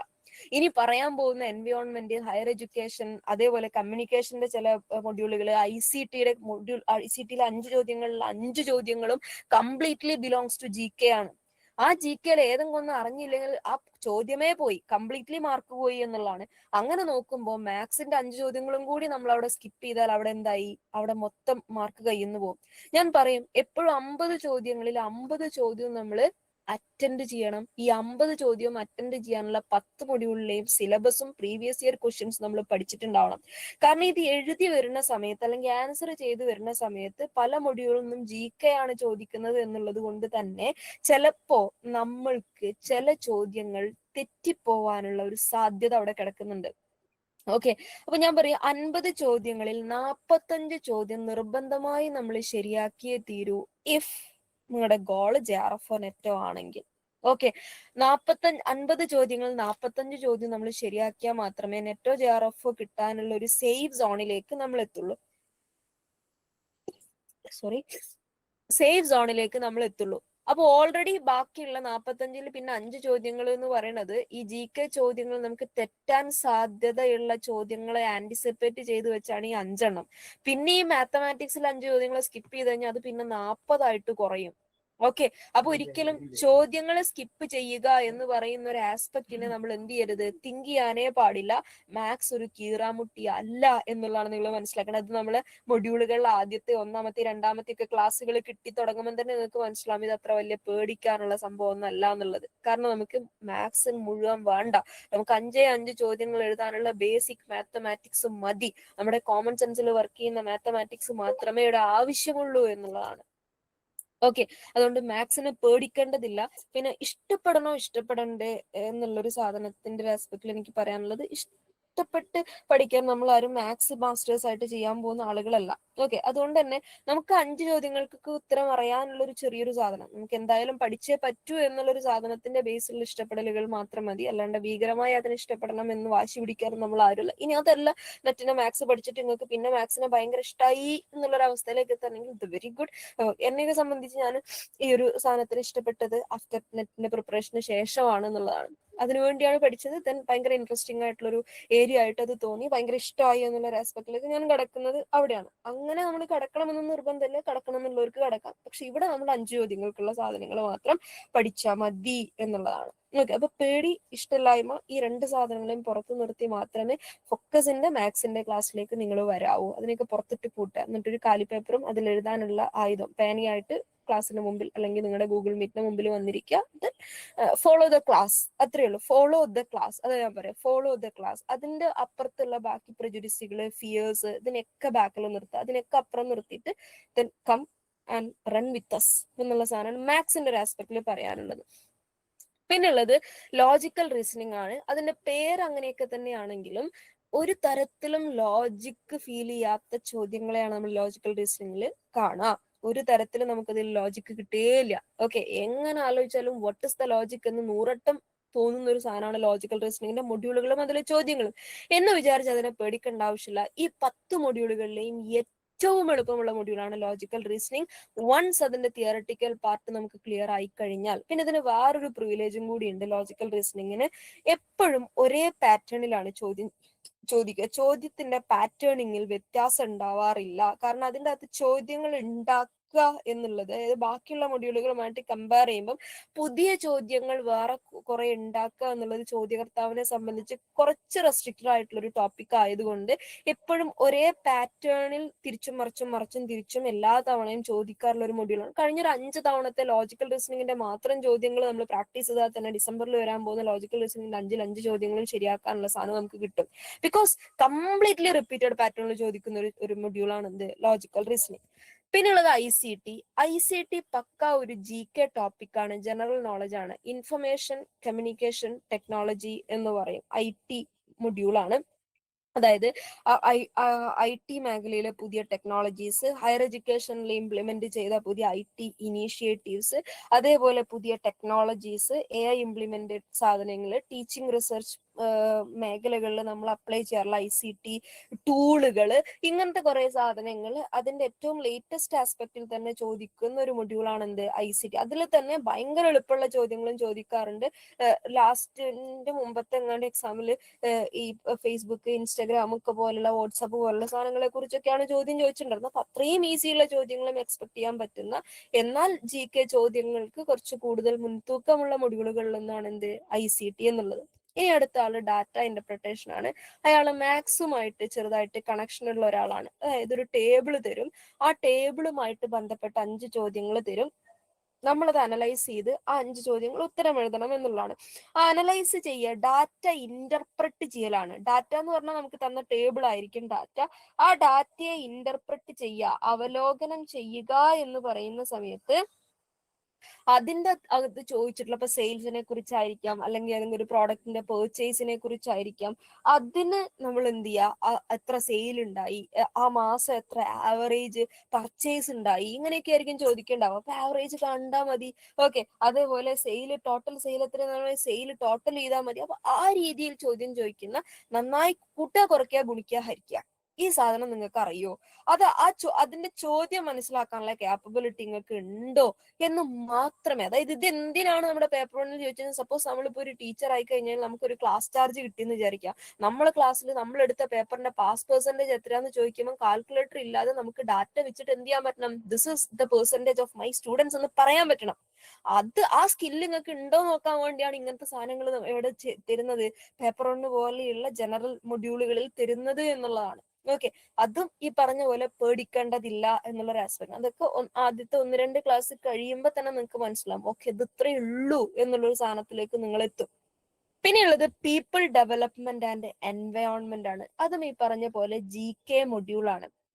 അതായത് ഡെവലപ്മെന്റ്, എൻവയോൺമെന്റിന്റെ മൊഡ്യൂൾ എന്ന് പറയും നമ്മൾ, പരിസ്ഥിതിയുമായിട്ട് ബന്ധപ്പെട്ട കാര്യങ്ങൾ, ഇന്ത്യ രാജ്യത്ത് പരിസ്ഥിതിയുമായിട്ട് ബന്ധപ്പെട്ട് എടുത്തിട്ടുള്ള ഇനീഷ്യേറ്റീവ്സ്, അതേപോലെ UN ലോക സംഘടന എടുത്തിട്ടുള്ള എൻവയോൺമെന്റൽ ഇനീഷ്യേറ്റീവ്സ് എന്തൊക്കെയാണ്, പൊല്യൂഷനെ കുറിച്ച്, അതിന്റെ റെഗുലേഷൻസിനെ കുറിച്ച്, ഫോറസ്റ്റ് ആക്ടുകളെ കുറിച്ച്, അതേപോലെ പീപ്പിൾ ഡെവലപ്മെന്റ്. ആ മൊഡ്യൂളിന്റെ പേര് തന്നെ പീപ്പിൾ ഡെവലപ്മെന്റ് എന്നാണ്. അപ്പൊ സ്വാഭാവികമായും അതിൽ എന്ത് വരുമെന്ന് ചോദിച്ചു കഴിഞ്ഞാൽ ഈ പറഞ്ഞ പോലെ എൻവയോൺമെന്റ്, ഫോറസ്റ്റ് എന്നുള്ളതിനൊക്കെ അപ്പുറത്തേക്ക് കുറച്ചും കൂടി UN ബേസ്ഡ് ആയിട്ടുള്ള സസ്റ്റൈനബിൾ ഡെവലപ്മെന്റ്, അങ്ങനത്തെ കുറെ സാധനങ്ങളൊക്കെ ഇവിടെ വരും. ഈ പറഞ്ഞ പീപ്പിൾ ഡെവലപ്മെന്റ് എൻവയോൺമെന്റ് കുറച്ചും കൂടി നമ്മൾ സ്ഥിരമായിട്ട് പത്രം വായിക്കുക, ന്യൂസ് അറിയുക, ഇങ്ങനത്തെ സാധനങ്ങളൊക്കെ കുറച്ചും കൂടി ചോദിക്കാറുള്ള, പക്ഷെ എന്നാൽ 5 ചോദ്യങ്ങളിലേക്കുള്ളത് മതി. ഓക്കെ, ഈ എല്ലാ മൊഡ്യൂളിന്റെ ഒരു പ്രത്യേകത എന്ന് പറഞ്ഞാൽ, ടീച്ചിങ് പഠിക്കുകയാണെങ്കിൽ വെറും 5 ചോദ്യങ്ങളിലേക്കുള്ള സാധനം പഠിച്ചാൽ മതി. റിസർച്ച് ആണെങ്കിൽ 5 ചോദ്യം മതി. 5 ചോദ്യങ്ങളിലേക്കുള്ള നോളജ് ഉണ്ടാക്കണം. 5 ചോദ്യം എവിടുന്ന് വരും എന്ന് അറിയാത്തതുകൊണ്ടാണ് നമ്മൾ സിലബസ് പരത്തി പഠിക്കുന്നത്. പിന്നെ പ്രീവിയസ് ഒരു ക്വസ്റ്റൻ അങ്ങോട്ട് പഠിക്കാൻ തുടങ്ങി കഴിഞ്ഞാൽ നമുക്ക് മനസ്സിലാവും ഇങ്ങനെയൊക്കെയാണ് ചോദ്യങ്ങൾ വരുന്നത് എന്നുള്ളത്. And the last module is higher education module. Higher education മൊഡ്യൂളിലേക്ക് വരുന്ന സമയത്ത് ഇന്ത്യയിലെ, അതായത് നമ്മൾ പൊതുവെ PSC ഒക്കെ ചോദിക്കുന്ന സമയത്ത് കേരളത്തിലെ ഹയർ എഡ്യൂക്കേഷനും ചോദിക്കാം, ഇന്ത്യയിലെ ഹയർ എഡ്യൂക്കേഷനും ചോദിക്കാം. നെറ്റിലെ ഹയർ എഡ്യൂക്കേഷനെ സംബന്ധിച്ച് ഇന്ത്യയിലെ ഹയർ എഡ്യൂക്കേഷനെ കുറിച്ച് ചോദിക്കുള്ളൂ, സ്റ്റേറ്റുകളെ കുറിച്ച് അത് ചോദിക്കില്ല. ഇതൊരു ഹൂൾ ആസ്പെക്റ്റിലാണ് പറയാം. ഓക്കെ, NEP ചോദിക്കും, NEPയുടെ റെഗുലേഷൻസ് ചോദിക്കും, ഇവിടെ ഉണ്ടായിരുന്ന ഹയർ എഡ്യൂക്കേഷൻ പോളിസികൾ ചോദിക്കും, എഡ്യൂക്കേഷൻ കമ്മീഷൻസ് ചോദിക്കും, ഇങ്ങനത്തെ കുറെ സാധനങ്ങൾ എഡ്യൂക്കേഷനുമായിട്ട് ബന്ധപ്പെട്ട്, എസ്പെഷ്യലി ഹയർ എഡ്യൂക്കേഷനുമായിട്ട് ബന്ധപ്പെട്ട കാര്യങ്ങൾ ചോദിക്കാറുള്ള കൈൻഡ് ഓഫ് GK തന്നെയാണ് അതും എന്ന് പറയേണ്ടി വരുന്ന ഒരു മൊഡ്യൂളാണ് എന്ത്, ഹയർ എഡ്യൂക്കേഷൻ. ഇതിൻ്റെ അകത്ത് നമുക്ക് ഈ പറഞ്ഞ പോലെ ഇന്ത്യൻ കോൺസ്റ്റിറ്റ്യൂഷന്റെ കുറച്ച് ഭാഗങ്ങളും നിങ്ങൾ എക്സ്പെക്ട് ചെയ്യേണ്ടതുണ്ട്. ചില ആർട്ടിക്കിളുകൾ ഹ്യൂമൻ റൈറ്റ്സുമായിട്ട് ബന്ധപ്പെട്ടത്, അതേപോലെ എന്താ പറയാ നമ്മളെ ലൈക്ക് കോൺസ്റ്റിറ്റ്യൂഷന്റെ അകത്തുള്ള ഏറ്റവും ഇമ്പോർട്ടന്റ് ആയിട്ടുള്ള ആക്ടുകളെ കുറിച്ച്, അതിന്റെ ഇയർ, അങ്ങനെയൊക്കെ ചോദ്യങ്ങൾ വരാറുള്ള ഒരു മൊഡ്യൂളും കൂടിയാണ്. അങ്ങനെ 10 മൊഡ്യൂളുകളാണ് എവിടെയുള്ളത്, പേപ്പർ 1-ലുള്ളത്. ഇത്രയും പറഞ്ഞത് ക്ലിയർ ആണോ? അങ്ങനെയാണെങ്കിൽ മാത്രമേ ഇനി ഇവിടുന്ന് അങ്ങോട്ട് ഞാൻ പറഞ്ഞിട്ട് കാര്യമുള്ളൂ. യെസ്, ഒരാൾ ഓക്കെയാണ്, 2, 3, 4, okay, clear, super clear. Okay, ഇത്രയും പറഞ്ഞാൽ ഡൗട്ടുകളൊന്നും ഇല്ലാന്ന് കരുതുന്നു. ഇനി ഇതാണ് മൊഡ്യൂൾ, ഇതാണ് സിലബസ് എന്ന് പറഞ്ഞു. ഇനി ഈ സാധനത്തിന് എങ്ങനെയാ പഠിക്കുക എന്നുള്ളതാണ്. കാരണം ഒരു സാഗരം അപ്പുറം പേപ്പർ 2 കിടക്കുന്നുണ്ട്. അത് കൂടാഞ്ഞിട്ട് GK അത് ഇത് എന്നൊക്കെ പറഞ്ഞിട്ട് പേപ്പർ 1 അതിൻ്റെ അകത്ത് മാത്സ് അടക്കമുള്ള ഒരു സാധനം. ഇതാണല്ലോ പേപ്പർ 1-ന്റെ മൊഡ്യൂൾ. അപ്പൊ ഇതിനെ എങ്ങനെ പഠിക്കും എന്നുള്ളതാണ് നമ്മുടെ വലിയൊരു കൺസേൺ ആയിട്ടുണ്ടാവുക. അതെങ്ങനെ പഠിക്കണമെന്ന് ചോദിച്ചാൽ അവിടെയാണ് ജസ്ന മാം പറഞ്ഞ ആ പോയിന്റിന് ഏറ്റവും സിഗ്നിഫിക്കൻസ് ഉള്ളത്. We should plan, we should plan something special എന്ന് വേണമെങ്കിൽ പറയാം, അല്ലെങ്കിൽ we should plan something customised എന്ന് പറയാം. ഓക്കെ, നമ്മൾ പ്ലാൻ ചെയ്യണം എങ്ങനെ ഞാൻ പഠിക്കണം എന്നുള്ളത്. എങ്ങനെ ഞാൻ പഠിക്കണം എന്ന് പ്ലാൻ ചെയ്യുമ്പോൾ ഇന്നത്തെ ഒരു സെഷൻ കഴിഞ്ഞ്, ഇന്ന് വേണമെങ്കിൽ ഇന്നത്തെ സെഷൻ കഴിയുമ്പോഴത്തേന് ഏകദേശം ഒരു സമയമാവും. അത് കഴിഞ്ഞ് നാളെയെങ്കിലും നിങ്ങൾക്ക് പഠിക്കാനുള്ള പ്ലാൻ ഉണ്ടാക്കണം. എന്നിട്ട് നാളെ രാത്രിയെങ്കിലും അല്ലെങ്കിൽ അറ്റ്ലീസ്റ്റ് മറ്റന്നാൾ മുതലെങ്കിലും നിങ്ങൾ പഠിക്കാൻ തുടങ്ങിയിട്ടുണ്ടാവണം എന്നുള്ളതാണ്. അപ്പൊ എങ്ങനെയാണ് ഈ പ്ലാനിങ് സംഭവിക്കുക, അല്ലെങ്കിൽ നമ്മൾ എങ്ങനെയാണ് പ്ലാൻ ചെയ്യുക? അതിന് നമ്മൾ എപ്പോഴും ഒരു പേഴ്സണലൈസ്ഡ് സ്റ്റഡി പ്ലാനെ ഉണ്ടാക്കാവും. ഇതിനെ കസ്റ്റമൈസ്ഡ് സ്റ്റഡി പ്ലാൻ എന്ന് പറയും. അതായത് നിങ്ങളുടെ തൊട്ടടുത്തിരുന്ന് നെറ്റിന് പഠിക്കുന്ന കുട്ടി ഉണ്ടാക്കിയ സ്റ്റഡി പ്ലാൻ കൊണ്ട് നിങ്ങൾക്ക് ഒരു കാര്യമില്ല. അയാളുടെ സ്റ്റഡി പ്ലാൻ നിങ്ങൾ കോപ്പി അടിക്കുകയേ ചെയ്യരുത്. അയാൾ എങ്ങനെയോ പഠിച്ചോട്ടെ. ബിക്കോസ് അതിന്റെ റീസൺ എന്താന്ന് ചോദിച്ചാൽ, അഗെയിൻ ഞാൻ ജസ്ന മാമിന്റെ വാക്കുകൾ കടമെടുക്കുകയാണ്. അതായത് നമ്മളിൽ പലരും പല രീതിയിൽ ജീവിക്കുന്ന, ചിലർ PG ചെയ്തുകൊണ്ടിരിക്കുന്ന ആളുകളായിരിക്കും, ചിലർ PG കഴിഞ്ഞിട്ട് ഒരു ഗ്യാപ്പ് എടുത്തവരായിരിക്കും, ചിലർ നല്ല തിരക്കുള്ള ജോലി ചെയ്യുന്നവരായിരിക്കും, നല്ല രീതിയിൽ ബേർഡൻ ഉള്ള ജോലികൾ ചെയ്യുന്നവരായിരിക്കും, ചിലർക്ക് ഹോം മേക്കിങ്ങിന്റെ തിരക്കുകളിലായിരിക്കും, ചിലർക്ക് പ്രാരാബ്ദങ്ങൾ ഉണ്ടാവും, ചിലർക്ക് വീട്ടിലെ ഉത്തരവാദിത്തങ്ങൾ ഉണ്ടാവും, ചിലരെ സംബന്ധിച്ച് വളരെ കുഞ്ഞു മക്കളുണ്ടാവും. അപ്പൊ നമ്മുടെ ഒക്കെ സിറ്റുവേഷൻസ് എൻ്റയർലി ഡിഫറെന്റ് ആണ്. അപ്പൊ സ്വാഭാവികമായും നമ്മുടെ സ്റ്റഡി പ്ലാനും അതിനനുസരിച്ച് വ്യത്യസ്തമായിരിക്കും. ഒരു കുഞ്ഞു ആവയുള്ള ഒരു അമ്മയെ സംബന്ധിച്ച് അല്ലെങ്കിൽ ഒരു ഉമ്മയെ സംബന്ധിച്ച് അയാളുടെ സ്റ്റഡി പ്ലാൻ ആയിരിക്കില്ല PG പഠിച്ചുകൊണ്ടിരിക്കുന്ന കുട്ടീന്റെ സ്റ്റഡി പ്ലാൻ. എൻ്റയർലി ഡിഫറെന്റ് ആയിരിക്കും. രണ്ടും രണ്ട് എക്സ്ട്രീമുകളാണ്. ഓക്കെ, സ്റ്റഡി പ്ലാൻ എപ്പോഴും നമുക്ക് കസ്റ്റമൈസ്ഡ് ആയിരിക്കണം. ഞാൻ എന്ന വ്യക്തിക്ക് സൂട്ടബിൾ ആയിരിക്കണം. അതൊരു 5 മിനിറ്റ് ഉള്ളെങ്കിൽ പോലും ആ 5 മിനിറ്റ് പോലും എനിക്ക് സൂട്ടബിൾ ആയിരിക്കണം. ഞാൻ ഒരിക്കലും അപ്പുറത്തുള്ള ആളുമായിട്ട് അതിനെ കമ്പയർ ചെയ്യേണ്ട ആവശ്യമില്ല എന്നുള്ളതാണ്. അപ്പൊ എങ്ങനെയാണ് ഈ കസ്റ്റമൈസ്ഡ് പ്ലാൻ ഉണ്ടാക്കുക എന്നുള്ളതാണ്. And you do one thing, that count the days and create a realistic schedule. അതായത് ഡേയ്സ് കൗണ്ട് ചെയ്യുക. അതായത് അടുത്ത എക്സാം എന്ന്, അപ്പൊ നിലവിൽ അടുത്ത എക്സാം എന്നാണ് എന്ന് NT എന്ത് ചെയ്തിട്ടില്ല, NT ഇതുവരെ ഡിക്ലെയർ ചെയ്തിട്ടില്ലാത്ത സ്ഥിതിക്ക് നമ്മൾ എന്ത് ആന്റിസിപ്പേറ്റ് ചെയ്യണം? ഡിസംബറിലാണ് എക്സാം നടക്കുക. കാരണം ഡിസംബർ ടേമിലേക്കാണല്ലോ നമ്മൾ പ്രിപ്പയർ ചെയ്യുന്നത്. ഡിസംബറിലാണ് എക്സാം നടക്കുക എന്നറിയുന്നത് കൊണ്ട് തന്നെ അത് ഡിസംബർ 1 തന്നെ നടക്കുമെന്ന് നമ്മൾ എന്ത് ചെയ്യുക, അങ്ങോട്ട് അസ്യൂം ചെയ്യാം. ഡിസംബറിൽ എന്നുവാണെങ്കിലും എനിക്ക് എക്സാം നടത്തിക്കോട്ടെ, നമ്മളെ സംബന്ധിച്ച് നമ്മൾ എന്ത് തീരുമാനിച്ചു കഴിഞ്ഞു? ഡിസംബർ 1 എക്സാം വരും എന്ന് തീരുമാനിച്ചു കഴിഞ്ഞു. എന്ന് പറഞ്ഞാൽ ഡിസംബർ 1 മുമ്പ് നമ്മൾ പഠിച്ചു തീരണം എന്നർത്ഥം. ഓക്കെ, അപ്പൊ അതിനനുസരിച്ചാണ് നമ്മൾ പ്ലാൻ ഉണ്ടാക്കേണ്ടത്. അപ്പൊ ഈ ദിവസം മുതൽ, ഇന്നത്തെ ദിവസം ഇനി തീർന്നു, കഴിയാനായി 12 മണിയായി, ഇന്നത്തെ ദിവസം കഴിഞ്ഞ് നാളെ മുതൽ ഡിസംബർ 1 വരെ ഇനി എത്ര ദിവസങ്ങൾ എന്റെ മുമ്പിൽ ഉണ്ട് എന്ന് കൗണ്ട് ചെയ്യാം. ഓക്കെ, ചിലപ്പോൾ NTA എക്സാം ഡിസംബർ 1 തന്നെ വെക്കും. അങ്ങനെയാണെങ്കിൽ നമുക്ക് ഡിസംബർ 1 തന്നെയാണ് എക്സാം. ഇനി ഡിസംബർ 1 എക്സാം NTA വെച്ചില്ലെങ്കിൽ ഫോക്കസ് അക്കാഡമി ഒരു മോഡൽ എക്സാം കൂടി വെക്കും. അപ്പൊ എന്തായി, ഡിസംബർ 1 എന്തായാലും നമുക്ക് എക്സാം ഉണ്ട്. ഓക്കെ, ഒന്നുകിൽ ഒരു റിയൽ എക്സാം അല്ലെങ്കിൽ ഒരു മോഡൽ എക്സാം ഉണ്ട് എന്നുള്ളത് ഉറപ്പായി. അപ്പൊ ആ 1-ാം തീയതി വരെയുള്ള ഡേയ്സ് കൗണ്ട് ചെയ്യുക. അപ്പൊ നാളെ മുതൽ ഡിസംബർ 1 വരെ എത്ര ദിവസം ഉണ്ട് എന്ന് കൗണ്ട് ചെയ്യുക. അപ്പൊ ഏകദേശം ജൂലൈ ആയി, നമുക്കിപ്പോ ഓഗസ്റ്റ്, സെപ്റ്റംബർ, ഒക്ടോബർ, നവംബർ അല്ലെ, 4 മാസം കറക്റ്റ് ഉണ്ട്. അപ്പൊ ഏകദേശം ഒരു 120 ഡേയ്സ് അല്ലെ, 120 ഡേയ്സ് നമ്മുടെ മുമ്പിൽ. ഞാനൊരു എക്സാക്ട് പറയല്ല, ഒരു ആന്റിസിപ്പേഷൻ പറയാണ്. ഒരു 120 ദിവസം നമ്മളെ മുമ്പിലുണ്ട്. ഓക്കെ, ഈ 120 ദിവസത്തേക്ക് ഷെഡ്യൂൾ ഉണ്ടാക്കുക, പ്ലാൻ ഉണ്ടാക്കുക. And that plan must be A realistic one. ഇത് നടക്കുന്ന പ്ലാൻ ആയിരിക്കണം. പ്ലാൻ മാത്രമാകും. നമ്മൾ ട്രിപ്പ് പോകാൻ പ്ലാൻ ഇടുന്ന മാതിരി ആവരുത്. ആലോചിച്ച് ട്രിപ്പ് മാത്രം നടക്കൂല, പ്ലാൻ മാത്രം അവിടെ ഉണ്ടാവും എന്നുള്ള പോലെ ആവരുത്. റിയലിസ്റ്റിക് ഷെഡ്യൂൾ ആയിരിക്കണം. സാധനം നടക്കണം. നിങ്ങളുടെ ഇനി ഇവിടുന്ന് അങ്ങോട്ടുള്ള 4 മാസത്തെ നിങ്ങളുടെ അവൈലബിലിറ്റിയും നിങ്ങളുടെ പ്രോഗ്രാംസും ഒക്കെ കഴിച്ച് നിങ്ങൾക്ക് അവൈലബിൾ ആയിട്ടുള്ള ടൈം വെച്ച് റിയലിസ്റ്റിക് ഷെഡ്യൂൾ ഉണ്ടാക്കുക എന്നുള്ളതാണ്. ആ 120 ദിവസങ്ങളിലേക്ക്, ആ ഷെഡ്യൂളിനകത്തേക്ക് ഓരോ ടോപ്പിക്കിനും സഫിഷ്യന്റ് ടൈം അലോക്കേറ്റ് ചെയ്യുക. ഈ സഫിഷ്യന്റ് ടൈം അലോക്കേറ്റ് ചെയ്യുക എന്ന് പറയുമ്പോൾ 10 മൊഡ്യൂൾ ഉണ്ട്, 120 ദിവസം ഉണ്ട്. 120നെ 10 കൊണ്ട് ഹരിച്ചു കഴിഞ്ഞാൽ പിന്നെ ഓരോ മൊഡ്യൂളിനും 12 ദിവസം എന്ന് വെച്ചിട്ടൊന്നും അലോക്കേറ്റ് ചെയ്യരുത്. ഓക്കെ, അതായത് ഈക്വലി ഡിവൈഡ് ചെയ്യരുത്. മുമ്പിലുള്ള ദിവസങ്ങളെ എല്ലാ മൊഡ്യൂളിലും ഈക്വലി ഡിവൈഡ് ചെയ്ത് കൊടുക്കരുത്. It's an important thing. അത് എന്തുകൊണ്ടാണ് എന്ന് ചോദിച്ചു കഴിഞ്ഞാൽ, എല്ലാ മൊഡ്യൂളും നിങ്ങൾക്ക് ഒരുപോലെ ഈസി അല്ല, എല്ലാ മൊഡ്യൂളും നിങ്ങൾക്ക് ഒരുപോലെ ടഫ് അല്ല. ഇപ്പൊ കമ്മ്യൂണിക്കേഷൻ മൊഡ്യൂളൊക്കെ ഹ്യൂമാനിറ്റീസ് പഠിച്ച ആൾക്കാരാണെങ്കിൽ അവർക്ക് ഭയങ്കര ഈസി ആയിരിക്കും. 2 ദിവസം കൊണ്ട് നിങ്ങൾ സാധനം പഠിച്ചിരുന്ന മൊഡ്യൂൾ ആയിരിക്കും കമ്മ്യൂണിക്കേഷൻ ഒക്കെ. ഓക്കെ, നേരെ മറിച്ച് മാത്സ് നിങ്ങൾക്ക് ഭയങ്കര ടഫ് ആയിരിക്കും. ഒരു മാസം മുഴുവൻ എടുത്താലും നിങ്ങൾക്ക് അത് എത്ര കൂട്ടിയാലും കൂടാതെ ഒരു ടോപ്പിക് ആയിരിക്കും. അപ്പൊ നമ്മള് ടൈം അലോക്കേറ്റ് ചെയ്യണ സമയത്ത് നിങ്ങൾ ശരിക്കും നിങ്ങൾ ഏത് സ്റ്റാൻഡിലാണ് നിൽക്കുന്നത് എന്നുള്ളതിനെ കുറിച്ച് ഒരു ഐഡിയ ക്ലിയർ ആയിട്ടുണ്ടാവണം. അതായത് നിങ്ങൾക്കിപ്പം മാത്സ് ഭയങ്കര ടഫാണ് വിചാരിക്കുക. അപ്പൊ സ്വാഭാവികമായും 120 ദിവസങ്ങളിലെ 20 ദിവസമൊക്കെ ചിലപ്പോ നിങ്ങളുടെ നിങ്ങളുടെ സ്റ്റാറ്റസ് എന്താണെന്ന് അറിയണം കേട്ടോ. ആദ്യം നിങ്ങൾക്ക് നിങ്ങളെ കുറിച്ച് ഒരു ധാരണ ഉണ്ടാവണം. മാത്സ് ഭയങ്കര ടഫുള്ള ഒരാൾക്ക് ചിലപ്പോൾ 20 ദിവസമൊക്കെ മാത്സിന് അലോക്കേറ്റ് ചെയ്യേണ്ടി വരും. അതേ ആൾക്ക് ടീച്ചിങ്ങും കമ്പ്യൂട്ടർ ഒക്കെ കഴിഞ്ഞ ആൾക്കാരാണെങ്കിൽ അവർക്ക് ടീച്ചിങ് ഒക്കെ ഒരാഴ്ച കൊണ്ട് റിവൈസ് ചെയ്യാനുള്ള സാധനം ഉണ്ടാവുള്ളൂ ചിലപ്പോൾ.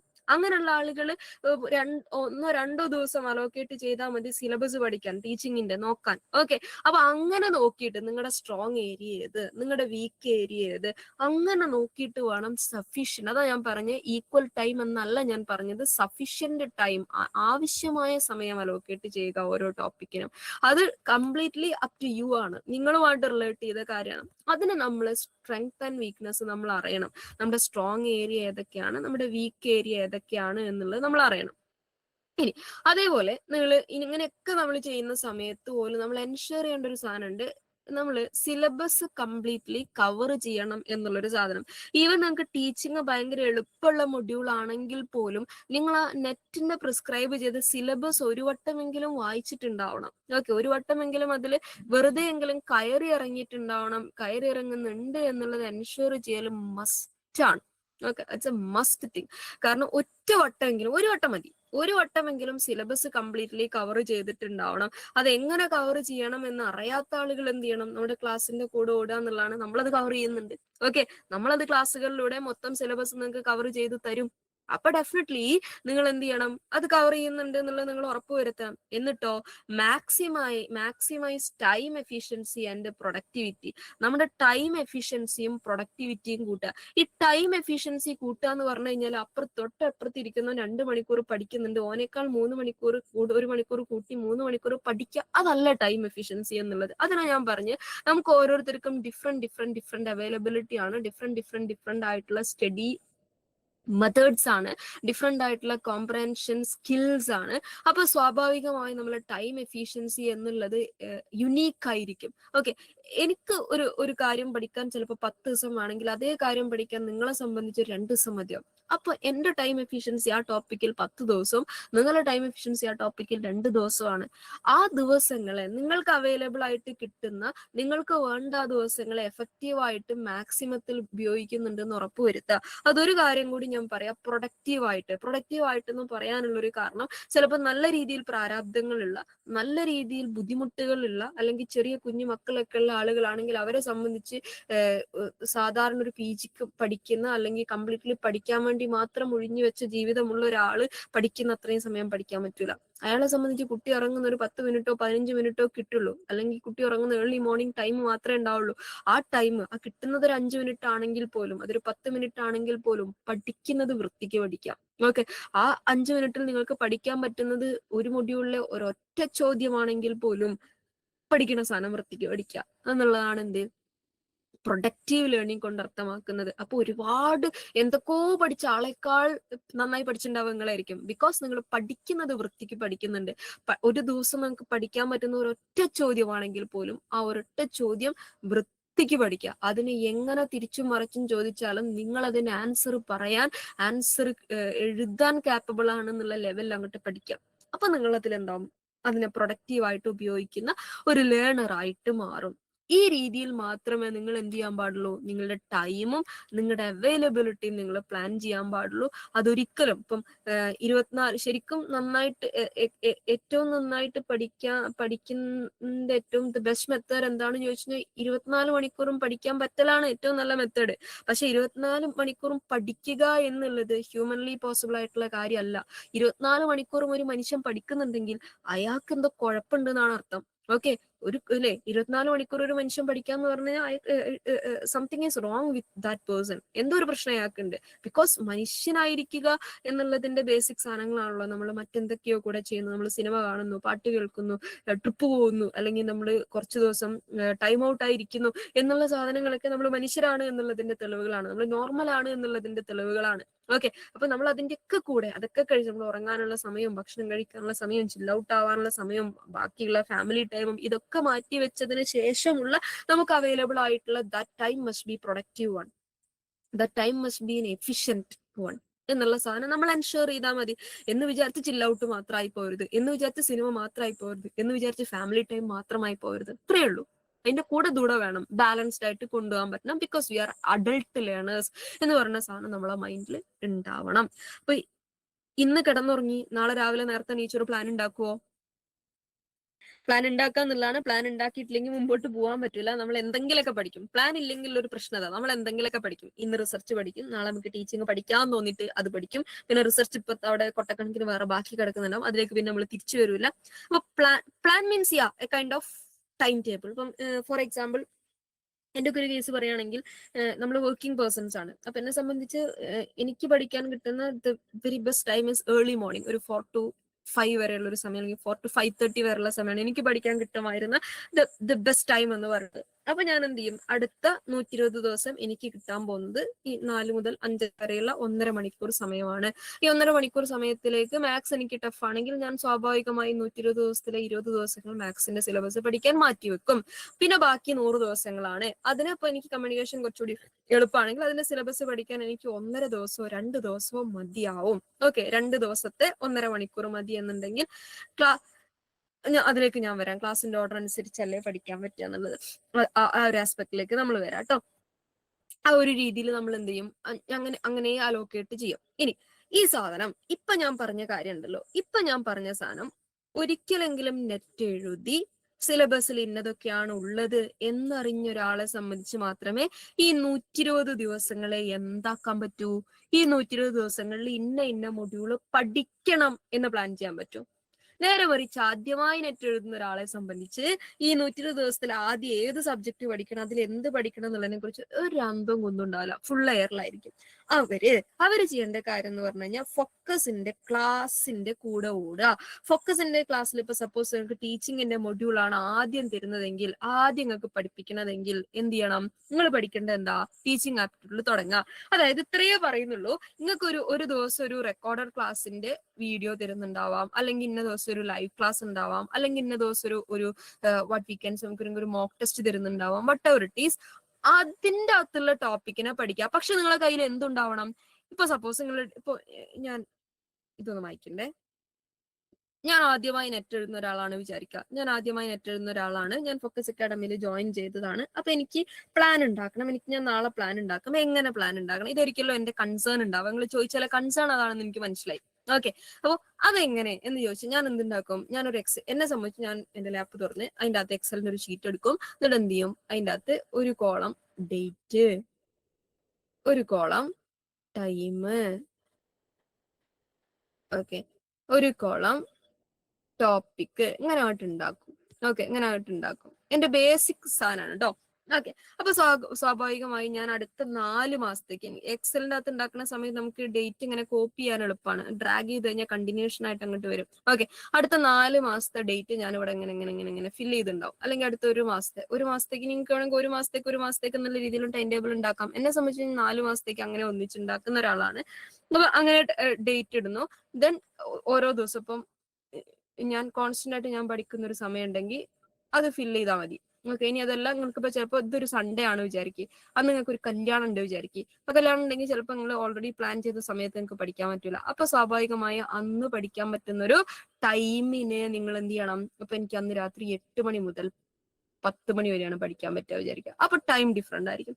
ആ ടൈമിൽ ഇവിടെ ആദ്യമായി നെറ്റ് നാളെ സംബന്ധിച്ച് ടോപ്പിക് ഇവിടെ ഉണ്ടാവില്ല. ബിക്കോസ് ഓരോ ടോപ്പിക്കിൽ എന്ത് എന്നുള്ളതിനെ കുറിച്ച് അയാൾക്ക് അറിയൂല. അപ്പൊ എന്ത് ചെയ്യും, ഞാൻ ഇന്നത്തെ ദിവസത്താണ് വിചാരിക്കും, 21/7 വിചാരിക്കും. അപ്പൊ സ്വാഭാവികമായും ഇന്ന് എനിക്കൊരു റെക്കോർഡഡ് ക്ലാസ് കിട്ടി. ഞാൻ ആ ക്ലാസ് കണ്ട് അതിൽ ആ ക്ലാസ് എപ്പോ നിങ്ങൾ കാണണം, ഈ ടൈമിൽ നിങ്ങൾ കാണാം. ഓക്കെ, നിങ്ങൾ ഓൾറെഡി പഠിക്കാൻ തീരുമാനിച്ച ടൈമിൽ ആ ക്ലാസ് കാണാം. എന്നിട്ടോ ആ ക്ലാസ് കണ്ടിട്ട് ഇവിടെ ഈ ടോപ്പിക്കിന്റെ കോളത്തിൽ നിങ്ങൾ എങ്ങനെ ഫില്ല് ചെയ്യുക. ഇപ്പൊ ടീച്ചിങ് ആപ്റ്റിറ്റ്യൂഡ്, ഞാൻ ഈ ടോപ്പിക്കിൽ ഇന്ന സാധനം ഇന്ന ദിവസം പഠിച്ചു, അതവിടെ ഫില്ലായേ.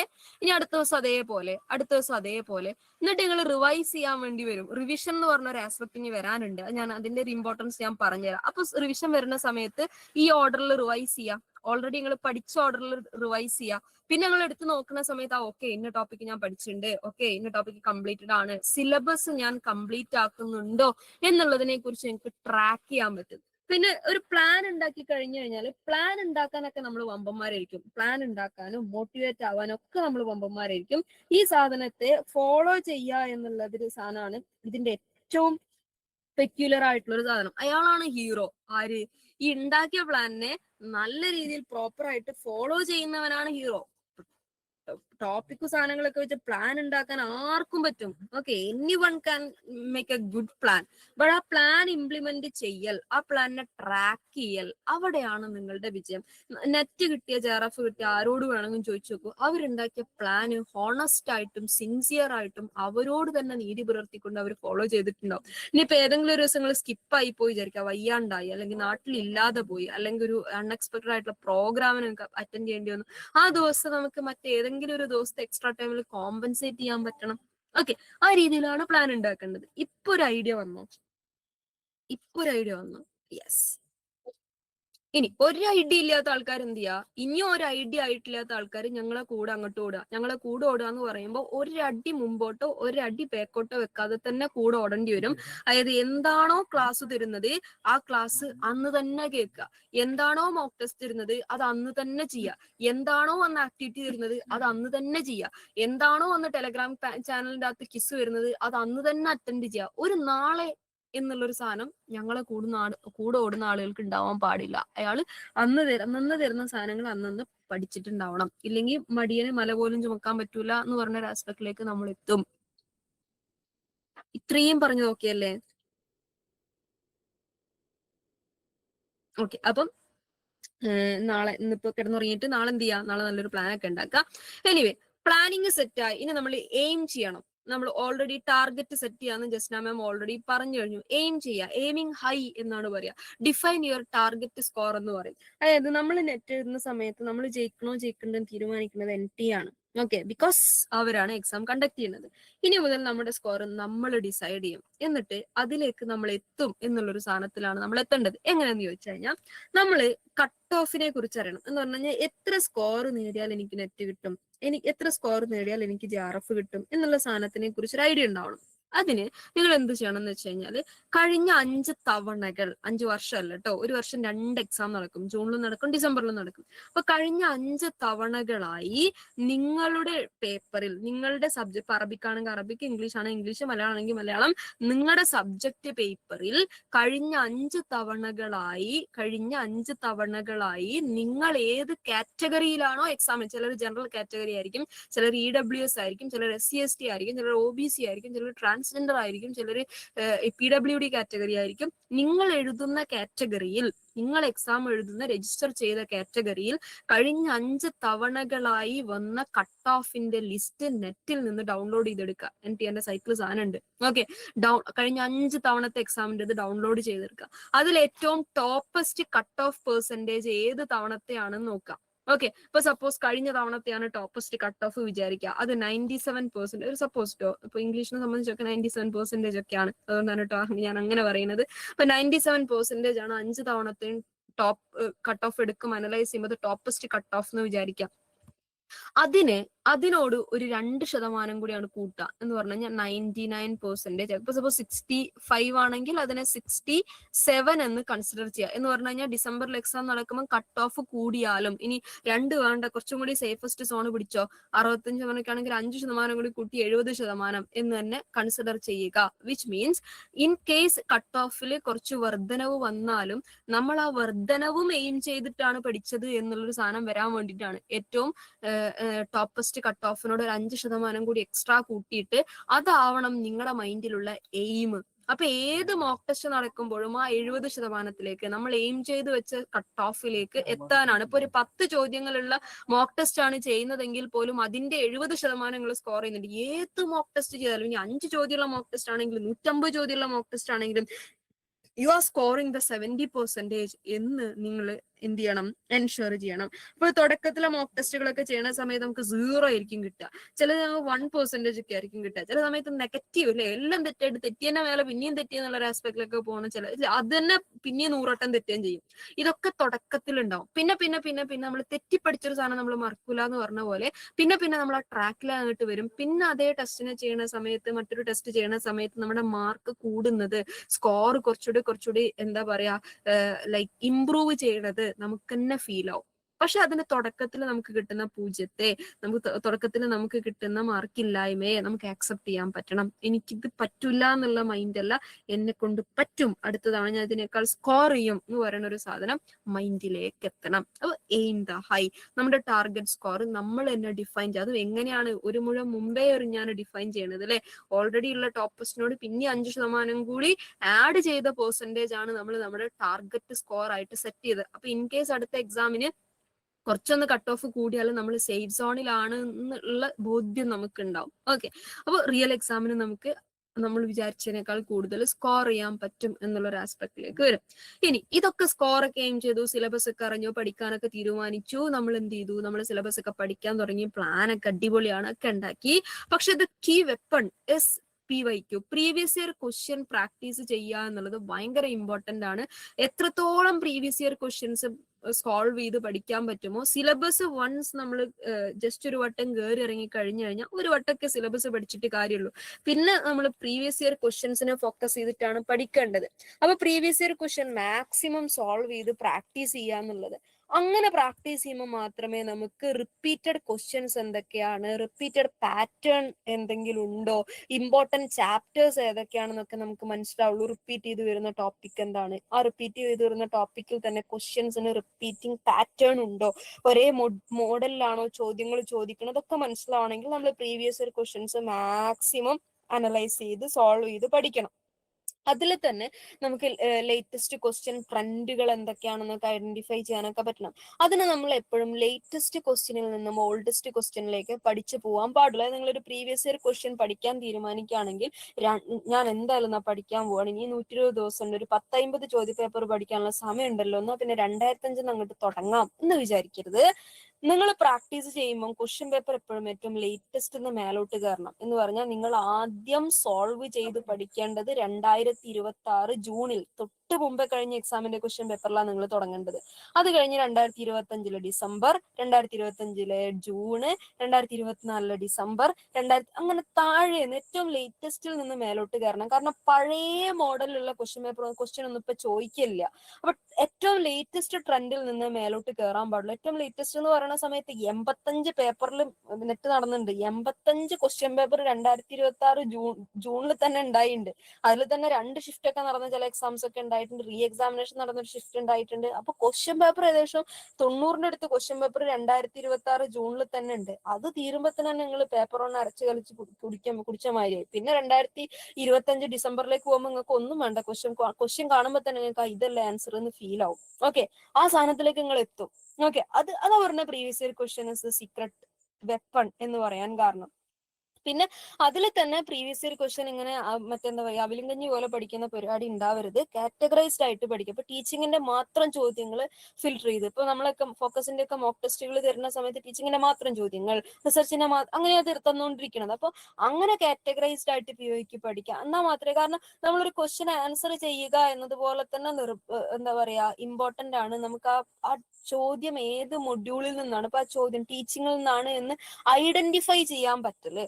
ഓക്കെ, ആ ഐഡന്റിഫൈ ചെയ്യാൻ പറ്റണം എന്നുണ്ടെങ്കിൽ നമ്മൾ കാറ്റഗറൈസ്ഡ് ചോദ്യങ്ങൾ പഠിക്കണം. ടീച്ചിങ്ങിന്റെ മാത്രം 5 സെറ്റ് ചോദ്യങ്ങൾ ചെയ്യുമ്പോൾ ഓക്കെ, നമുക്കൊരു ടീച്ചിങ്ങിന്റെ മൊത്തം മൊഡ്യൂൾ റിവൈസ് ചെയ്തൊരു ഫീൽ കിട്ടും. അതിനാണ് നമ്മൾ ഈ കാറ്റഗറൈസ്ഡ് പ്രീവിയസ് ഇയർ ക്വസ്റ്റ്യൻ പഠിക്കുന്നത്. ഓക്കെ, എത്രത്തോളം മോക്ക് ടെസ്റ്റുകൾ എടുക്കാൻ പറ്റുമോ അത്രത്തോളം മോക്ക് ടെസ്റ്റുകൾ അറ്റൻഡ് ചെയ്യുക. അതിന് ഫോക്കസിന്റെ മോക്ക് ടെസ്റ്റ് മാത്രം എന്നുള്ളതൊന്നല്ല, ഫ്രീ ആയിട്ട് മോക്ക് ടെസ്റ്റുകൾ പ്രൊവൈഡ് ചെയ്യുന്ന ഇഷ്ടംപോലെ ഓൺലൈൻ പ്ലാറ്റ്ഫോമുകൾ ഉണ്ട്, ടെലഗ്രാം ചാനലുകളുണ്ട്. അതിലൊക്കെ കയറി അങ്ങോട്ട് ലൈക്ക് അടിച്ച് ഫോളോ ചെയ്യുക. ആ മോക്ക് ടെസ്റ്റുകളൊക്കെ മാക്സിമം അറ്റൻഡ് ചെയ്യുക. ഓക്കെ, നമ്മളെ സംബന്ധിച്ച് മാക്സിമം PYQ കിട്ടണം, നമ്മളെ സംബന്ധിച്ച് മാക്സിമം മോക്ക് ടെസ്റ്റുകൾ കിട്ടണം. അത് മാത്രമേ ലക്ഷ്യമുള്ളൂ. അതിന് നമ്മൾ ഏതൊക്കെ പ്ലാറ്റ്ഫോമിൽ അതുണ്ടോ അവിടെയൊക്കെ കയറി എക്സാമിനും അങ്ങനെയാണോ വരിക ഇൻ ദ സെൻസ്, എനിക്ക് എങ്ങനെയാണ് ചോദിച്ചതെന്ന് മനസ്സിലായില്ല. അങ്ങനെയാണോ എന്ന് ചോദിക്കുമ്പോൾ എക്സാമിനും അങ്ങനെയാണോ വരിക എന്ന് ചോദിക്കുമ്പോൾ എങ്ങനെ എന്നുള്ള സാധനം എനിക്ക് മനസ്സിലായില്ല. അതെന്താ ഉദ്ദേശം എന്നുള്ളത് കുറച്ചും കൂടി ഒന്ന് ക്ലാരിഫൈ ചെയ്ത് ചോദിക്കൂ. ഓക്കെ, ഇനി ഇതുപോലെ തന്നെ ഞാൻ പറഞ്ഞു റിവിഷൻ കാറ്റഗറൈസ്ഡ്. എക്സാമിന് കാറ്റഗറൈസ്ഡ് എന്ന് ചോദിച്ചു കഴിഞ്ഞാൽ അത് NTA മാതിരി ഇപ്പൊ 50 ചോദ്യത്തിന്റെ ഒരു ക്വസ്റ്റ്യൻ പേപ്പർ ആണെങ്കിൽ ചില സമയത്ത് NTO എന്തായാലും ആദ്യത്തെ 5 ചോദ്യം ഡാറ്റ ഇന്റർപ്രിട്ടേഷൻ ആണ്. ഓക്കെ, ആദ്യത്തെ 5 ചോദ്യം ഡാറ്റ ഇന്റർപ്രിട്ടേഷൻ ആണ്. അടുത്ത 5 ചോദ്യം ചിലപ്പോൾ ടീച്ചിങ്ങിന്റെ ആയിരിക്കും, അടുത്ത 5 ചോദ്യം റിസർച്ചിന്റെ ആയിരിക്കും, അടുത്ത 5 ചോദ്യം അങ്ങനെ ചോദിക്കാം. അങ്ങനെ സെറ്റ് ആയിട്ടും ചോദിക്കാറുണ്ട്, മിക്സപ്പ് ആയിട്ടും ആദ്യത്തെ 5 ചോദ്യം ഡാറ്റന്റെ കഴിഞ്ഞ് പിന്നത്തെ അടുത്ത ചോദ്യം ഹയർ എഡ്യൂക്കേഷൻ, അടുത്ത ചോദ്യം ടീച്ചിങ്, അങ്ങനെ മിക്സപ്പ് ആയിട്ടും ചോദിക്കാറുണ്ട്. പക്ഷെ മൊത്തം 50 ചോദ്യങ്ങൾ എടുക്കുമ്പോൾ അതിനെ നുള്ളി പെറുക്കുന്ന സമയത്ത് എല്ലാ മൊഡ്യൂളിലും 5 ചോദ്യം വന്നിട്ടുണ്ടാവും. അത് ചിലപ്പോൾ ഒരേപോലെ സെറ്റ് ആയിട്ട് ചോദിക്കും, ചിലപ്പോൾ മൊത്തത്തിൽ മിക്സപ്പ് ചെയ്തിട്ട്. ഇപ്പൊ പുതിയ ട്രെൻഡ് എന്ന് പറഞ്ഞു കഴിഞ്ഞാൽ മിക്സപ്പ് ചെയ്ത് ചോദിക്കുന്ന ട്രെൻഡാണ്. പണ്ട് ഒരു കാറ്റഗറൈസ് ആദ്യം ടീച്ചിങ്ങിന്റെ 5 ചോദ്യങ്ങൾ, പിന്നെ റിസർച്ചിന്റെ 5 ചോദ്യം, അങ്ങനെ ചോദിക്കുന്ന ഒരു സ്വഭാവം എനിക്ക് ഉണ്ടായിരുന്നു. അത് നിർത്തിയിട്ട് ഇപ്പൊ കുറച്ചായി. ഇപ്പൊ മിക്സപ്പ് ചെയ്തിട്ടാണ് ചോദിക്കുക. നമ്മൾ ഐഡന്റിഫൈ ചെയ്യണം this question is related to that module, so ആ മൊഡ്യൂൾ വെച്ച് ചിന്തിക്കാൻ പറ്റണം. ഓക്കെ, ഇനി ഇതേപോലെ തന്നെ ഇമ്പോർട്ടന്റ് ആണ് നമ്മൾ റിവൈസ് ചെയ്യുന്നുണ്ടോ, റിവിഷൻ എന്നുള്ള ഒരു ആസ്പെക്ട്. പഠിച്ചിട്ടുണ്ട്, പഠിച്ച സാധനം നമുക്ക് ഓർമ്മയിലുണ്ടോ എന്നുള്ളൊരു സാധനം. ഓക്കെ, അത് നിങ്ങൾക്ക് ഡെയിലി റിവൈസ്. ഇപ്പൊ ഇന്ന് പഠിച്ചെന്ന് രാത്രി കിടന്നുറങ്ങുന്നതിന് മുമ്പ് ഓക്കെ ഞാൻ ഇന്ന് പഠിച്ചു ജസ്റ്റ് ഇങ്ങനെ മൈൻഡിൽ റീവൈൻഡ് അടിച്ചു വെക്കുക. അങ്ങനെ ഡെയിലി റിവൈസ് ചെയ്യാം. ഇനി അതല്ലെങ്കിൽ വീക്ക്ലി, എല്ലാ ദിവസവും ഞായറാഴ്ച ഓക്കെ ഇത്രയും ദിവസം പഠിച്ചത് റിവൈസ് ചെയ്യുന്നു, ഓക്കെ അങ്ങനെ വീക്ക്ലി ചെയ്യാം. അല്ലെങ്കിൽ ഒരു പെർട്ടിക്കുലർ ടോപ്പിക് കംപ്ലീറ്റ് ചെയ്തതിന് ശേഷം, മൊഡ്യൂൾ അല്ല കേട്ടോ, ആ മൊഡ്യൂളിൽ തന്നെ ഇപ്പം എൻവയോൺമെന്റിലെ പൊല്യൂഷൻ എന്ന് പറഞ്ഞ ടോപ്പിക് ഞാൻ കംപ്ലീറ്റ് ചെയ്തു, ഓക്കെ എന്നാ പിന്നെ ഇന്നത് റിവൈസ് ചെയ്യാം. അങ്ങനെ ടോപ്പിക് കംപ്ലീറ്റ് ചെയ്തതിന് ശേഷമുള്ള റിവിഷൻ ആസ്പെക്ട്. അങ്ങനെ എങ്ങനെയാണോ നിങ്ങൾക്ക് കൺവീനിയന്റ് അങ്ങനെ റിവൈസ് ചെയ്യാം. പക്ഷെ റിവിഷൻ ഇസ് മസ്റ്റ്. റിവിഷൻ ചെയ്യാതെ എവിടെയും പോയിട്ട് കാര്യമില്ല. നമ്മൾ നന്നായിട്ട് പ്രീവിയസ് ഒരു ക്വസ്റ്റ്യൻ പ്രാക്ടീസ് ചെയ്ത് നന്നായി റിവൈസ് ചെയ്ത് പ്രാക്ടിക്കലായി പോയ, ടെക്നിക്കലായിട്ട് പ്ലാനിങ്ങോട് കൂടി പോയ ഒരാൾക്ക് മാത്രമേ നെറ്റ് കിട്ടുള്ളൂ. അത് ഷുവർ ആണ്. ഇപ്പൊ റിവിഷൻ വലിയൊരു ഘടകം. കാരണം മുമ്പിൽ 120 ദിവസം ഉണ്ട്, 121ാമത്തെ ദിവസം എക്സാം നടക്കുന്നുള്ളൂ. 121ാമത്തെ ദിവസം എക്സാം എഴുതാൻ പോയിരിക്കുമ്പോൾ 1ാമത്തെ ദിവസം പഠിച്ചത് മറന്നു പോകാൻ പാടില്ല. അതിനാണ് റിവിഷൻ എന്ന് പറയുന്ന സാധനം. ഓക്കെ, അതിന് നിങ്ങൾ മനസ്സിലാക്കേണ്ട ഒരു കാര്യം, ഒരു സാധനവും ബൈഹാർട്ട് പഠിക്കരുത്. ഒരു സാധനം വളരെ അപൂർവമായിട്ടുള്ള ചില സാധനങ്ങളുണ്ട് ബൈഹാർട്ട് പഠിക്കേണ്ടത്. അത് ഏതൊക്കെയാന്നുള്ളത് ക്ലാസ് എടുക്കുന്ന ടീച്ചറിനെ പറയും നിങ്ങൾ ഇത് ബൈഹാർട്ട് പഠിക്കേണ്ടതാണ് കേട്ടോ എന്ന് പറയും. അല്ലാത്ത ഒരു സാധനവും ബൈഹാർട്ട് പഠിക്കരുത്, മനസ്സിലാക്കി പഠിക്കലേ ഉണ്ടാവാൻ പാടുള്ളൂ.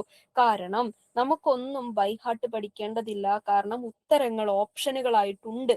ആ ഓപ്ഷൻ കാണുമ്പോൾ ഒരു ഫെമിലിയറൈസേഷൻ, ഒരു പരിചയം തോന്നിയാൽ മതി. കണ്ടാൽ മനസ്സിലായാൽ മതി, കണ്ടാൽ ഓർമ്മ വന്നാൽ മതി.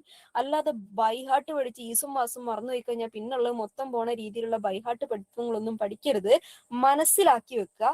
ഓപ്ഷൻ കാണുമ്പോൾ ഓക്കെ ഞാൻ അത് അന്ന് പഠിച്ചതാണെന്ന് കണക്ട് ചെയ്യാൻ പറ്റുക. ആ പഠിക്കലേ പഠിക്കാൻ പാടുള്ളൂ. ബൈഹാർട്ട് പഠിക്കല് പഠിക്കരുത്. അതിനനുസരിച്ചിട്ടുള്ള റിവിഷനെ ചെയ്യാനും പാടുള്ളൂ. ഓക്കെ, ഇനി നമ്മള് കുറച്ചും കൂടി എന്താ പറയാ, ഇതൊക്കെ ചെയ്യുമ്പോഴും ഞാൻ നേരത്തെ പറഞ്ഞൊരു സാധനം ഉണ്ട്. നമ്മൾ ജോലിയുള്ളവരായിരിക്കാം, most of the time travel ചെയ്ത് ബസ്സിൽ യാത്ര ചെയ്ത് ജോലിക്ക് പോകുന്നവരായിരിക്കാം, കൂടെ കുട്ടികളുള്ളവരായിരിക്കാം. അപ്പൊ സ്വാഭാവികമായും നമ്മുടെ പഠനം എങ്ങനെ എന്നുള്ളതാണ്. അതിന് ഏറ്റവും നല്ല മാർഗം നമ്മൾ കുറച്ചും കൂടി എന്താ പറയാ, ഒരു ഡിജിറ്റൽ ലിറ്ററസി വന്നൊരു സൊസൈറ്റിയിൽ ജീവിക്കുന്ന, കുറച്ചും കൂടി ഡിജിറ്റൽ ഡിവൈസുകളുമായിട്ട് കണക്ഷൻ ഉള്ള, നമ്മുടെ ഒരു 24 hours ഉറങ്ങുന്ന സമയമടക്കം മൊബൈൽ ഫോണുമായിട്ട് കണക്റ്റഡ് ആയി നിൽക്കുന്ന നമ്മളെ സംബന്ധിച്ച് പുതിയൊരു കാലഘട്ടത്തിൽ അത് ഒഴിവാക്കില്ല. പണ്ടൊക്കെ നമ്മളിപ്പോൾ IAS ഒക്കെ പഠിക്കുകയാണെങ്കിൽ, അല്ലെങ്കിൽ നെറ്റിന് പോലും പഠിക്കുകയാണെങ്കിൽ പോലും നമ്മൾ പറയും മൊബൈൽ ഫോണൊക്കെ മാറ്റിവെച്ച് only focus to the studies എന്നൊക്കെ പറഞ്ഞ് പഠിക്കാനിരിക്കുന്ന മനുഷ്യന്മാരില്ലെങ്കിൽ അങ്ങനെ ഒരു ജനറേഷൻ വംശനാശം വന്നു. അങ്ങനെ ഒരു ജനറേഷനിലേക്ക് നമുക്ക് ഇനി തിരിച്ചു പോലും സാധ്യമല്ല. ബിക്കോസ് നമുക്ക് ഈ സാധനം മൊബൈൽ ഫോൺ ഇല്ലാതെ ജീവിക്കുക പുതിയ ലോകത്തിൽ സാധ്യമല്ല എന്നുള്ളൊരു കണ്ടീഷൻ വരുമ്പോൾ അതിനൊരൊറ്റ പോംവഴിയുള്ളൂ, പഠനം മൊബൈലിന്റെ അകത്തേക്ക് മാറ്റുക. ആ ഒരൊറ്റ പോംവഴിയുള്ളൂ. ഓക്കെ, നമുക്ക് പൂർണ്ണമായും അതിൻ്റെ അകത്ത് ജീവിക്കേണ്ടി വരുന്ന ഒരു കാലഘട്ടം എത്തുമ്പം നമുക്ക് ചെയ്യേണ്ടതായിട്ടുള്ളതെല്ലാം അതിലേക്ക് ടേൺ ചെയ്യുക, അതിനെ യൂസ്ഫുൾ ആയിട്ടും പ്രൊഡക്റ്റീവായിട്ടും ഉപയോഗിക്കുക എന്നുള്ളതല്ലാതെ വേറെ എന്ത് പോംവഴിയാണ് നമുക്ക് ചെയ്യാൻ പറ്റുക. അപ്പൊ അതെങ്ങനെ എന്നുള്ളതാണ്. അപ്പൊ നമുക്ക് മുമ്പിലുള്ള നമ്മുടെ ടെലഗ്രാം അല്ലെങ്കിൽ വാട്സാപ്പ്, ഇൻസ്റ്റാഗ്രാം അടക്കമുള്ള സോഷ്യൽ മീഡിയ പ്ലാറ്റ്ഫോമുകളെ നമ്മൾ സ്ഥിരമായി സ്ക്രോൾ ചെയ്തുകൊണ്ടിരിക്കുന്ന പ്ലാറ്റ്ഫോമുകൾ എന്തോ ആയിക്കോട്ടെ, വട്ടെവർ ഇറ്റ് ഈസ്, അതിനെ നമ്മുടെ പഠിക്കുവാനുള്ള നമ്മുടെ ഒരു അസിസ്റ്റന്റ് ആയിട്ട് മാറ്റുക എന്നുള്ളതാണ്. ഡിജിറ്റൽ ലേണിംഗിലേക്ക് മാറുക, പഠനം ഡിജിറ്റൽ സ്പേസിലേക്ക് മാറ്റുക എന്ന് പറഞ്ഞാൽ നമ്മുടെ ഓൺലൈൻ പ്ലാറ്റ്ഫോമുകളെ എഫക്റ്റീവായിട്ട് യൂട്ടിലൈസ്. ഇപ്പൊ എൻ്റെ ഒക്കെ ഒരു കേസിൽ ഞാൻ എന്ത് ചെയ്യുന്ന വെച്ച് കഴിഞ്ഞാൽ, ഞാൻ നേരത്തെ പറഞ്ഞ പോലെ ഈ മോക്ക് ടെസ്റ്റുകളൊക്കെ ഫ്രീ ആയിട്ട് പ്രൊവൈഡ് ചെയ്ത ടെലഗ്രാം ചാനലിലൊക്കെ കയറി അങ്ങോട്ട് ഫോളോ അടിക്കും. അപ്പൊ ഇവര് മോക്ക് ടെസ്റ്റുകൾ ഇടുന്ന സമയത്ത് അതിൻ്റെ അകത്ത് കയറി, അപ്പൊ എന്റെ ടെലഗ്രാമിലേക്ക് കയറുന്ന സമയത്ത്, ഞാൻ പ്രിപ്പയർ ചെയ്തുകൊണ്ടിരുന്ന സമയത്ത് എന്റെ ടെലഗ്രാം എടുത്ത് നോക്കുന്ന സമയത്ത് ഈ മോക്ക് ടെസ്റ്റുകൾ പ്രൊവൈഡ് ചെയ്യുന്ന ഏജൻസികളുടെ അവരുടെ ആഡ് എന്നുള്ള രീതിയിൽ കൊടുക്കുന്നുണ്ടാവും. അവർ ചിലപ്പോൾ ഒരു 5 ചോദ്യമൊക്കെ കൊടുത്തിരുന്നുണ്ടാവുള്ളൂ. ബട്ട് ദ തിങ് ഇസ്, ഈ പറഞ്ഞ പോലെ നമുക്ക് ക്വസ്റ്റ്യൻ കിട്ടുന്നുണ്ട് പ്രാക്ടീസ് ചെയ്യാൻ. അപ്പൊ അങ്ങനത്തെ ചാനലുകളിൽ കയറുക. ഇപ്പം വാട്സാപ്പ് ആണെങ്കിൽ വാട്സാപ്പിൽ നമ്മൾ കുറച്ചും കൂടി നമ്മൾ ആക്ടിവിറ്റി ഗ്രൂപ്പുകളിലേക്ക് കുറച്ചും കൂടി നമ്മൾ ആക്റ്റീവ് ആവുക. ചിലപ്പോൾ ഫാമിലി ഗ്രൂപ്പ് നമ്മൾ മാറി നിൽക്കേണ്ടി വരും. ഫ്രണ്ട്സ് ഗ്രൂപ്പിൽ അടുത്തൊരു 3-4 മാസത്തേക്ക് നമ്മൾ അത്ര ആക്റ്റീവ് ആവാതിരിക്കേണ്ടി വരും. പകരം നമ്മൾ എവിടെ ആക്റ്റീവ് ആവേണ്ടി വരും? നമ്മുടെ പിയർ ലേണിംഗ് ഗ്രൂപ്പുകളിൽ, ആക്ടിവിറ്റി ഗ്രൂപ്പുകളിൽ, നമ്മുടെ learning activity, focused learning activity ഗ്രൂപ്പുകളിൽ ആക്റ്റീവ് ആവേണ്ടി വരും. അപ്പൊ നമ്മൾ ഒന്ന് ടേൺ ആവുന്നു. ബട്ട് നമ്മളെ കയ്യിൽ ആ ഒരു ഡിവൈസ് ഉണ്ട്. നമ്മളൊന്ന് ജസ്റ്റ് ഒന്ന് കുറച്ച് ദിവസങ്ങളിലേക്ക് നമ്മളൊന്ന് അഡ്ജസ്റ്റ് ചെയ്യുന്നു എന്നുള്ളൊരു സാധനം മാത്രമായിരിക്കും.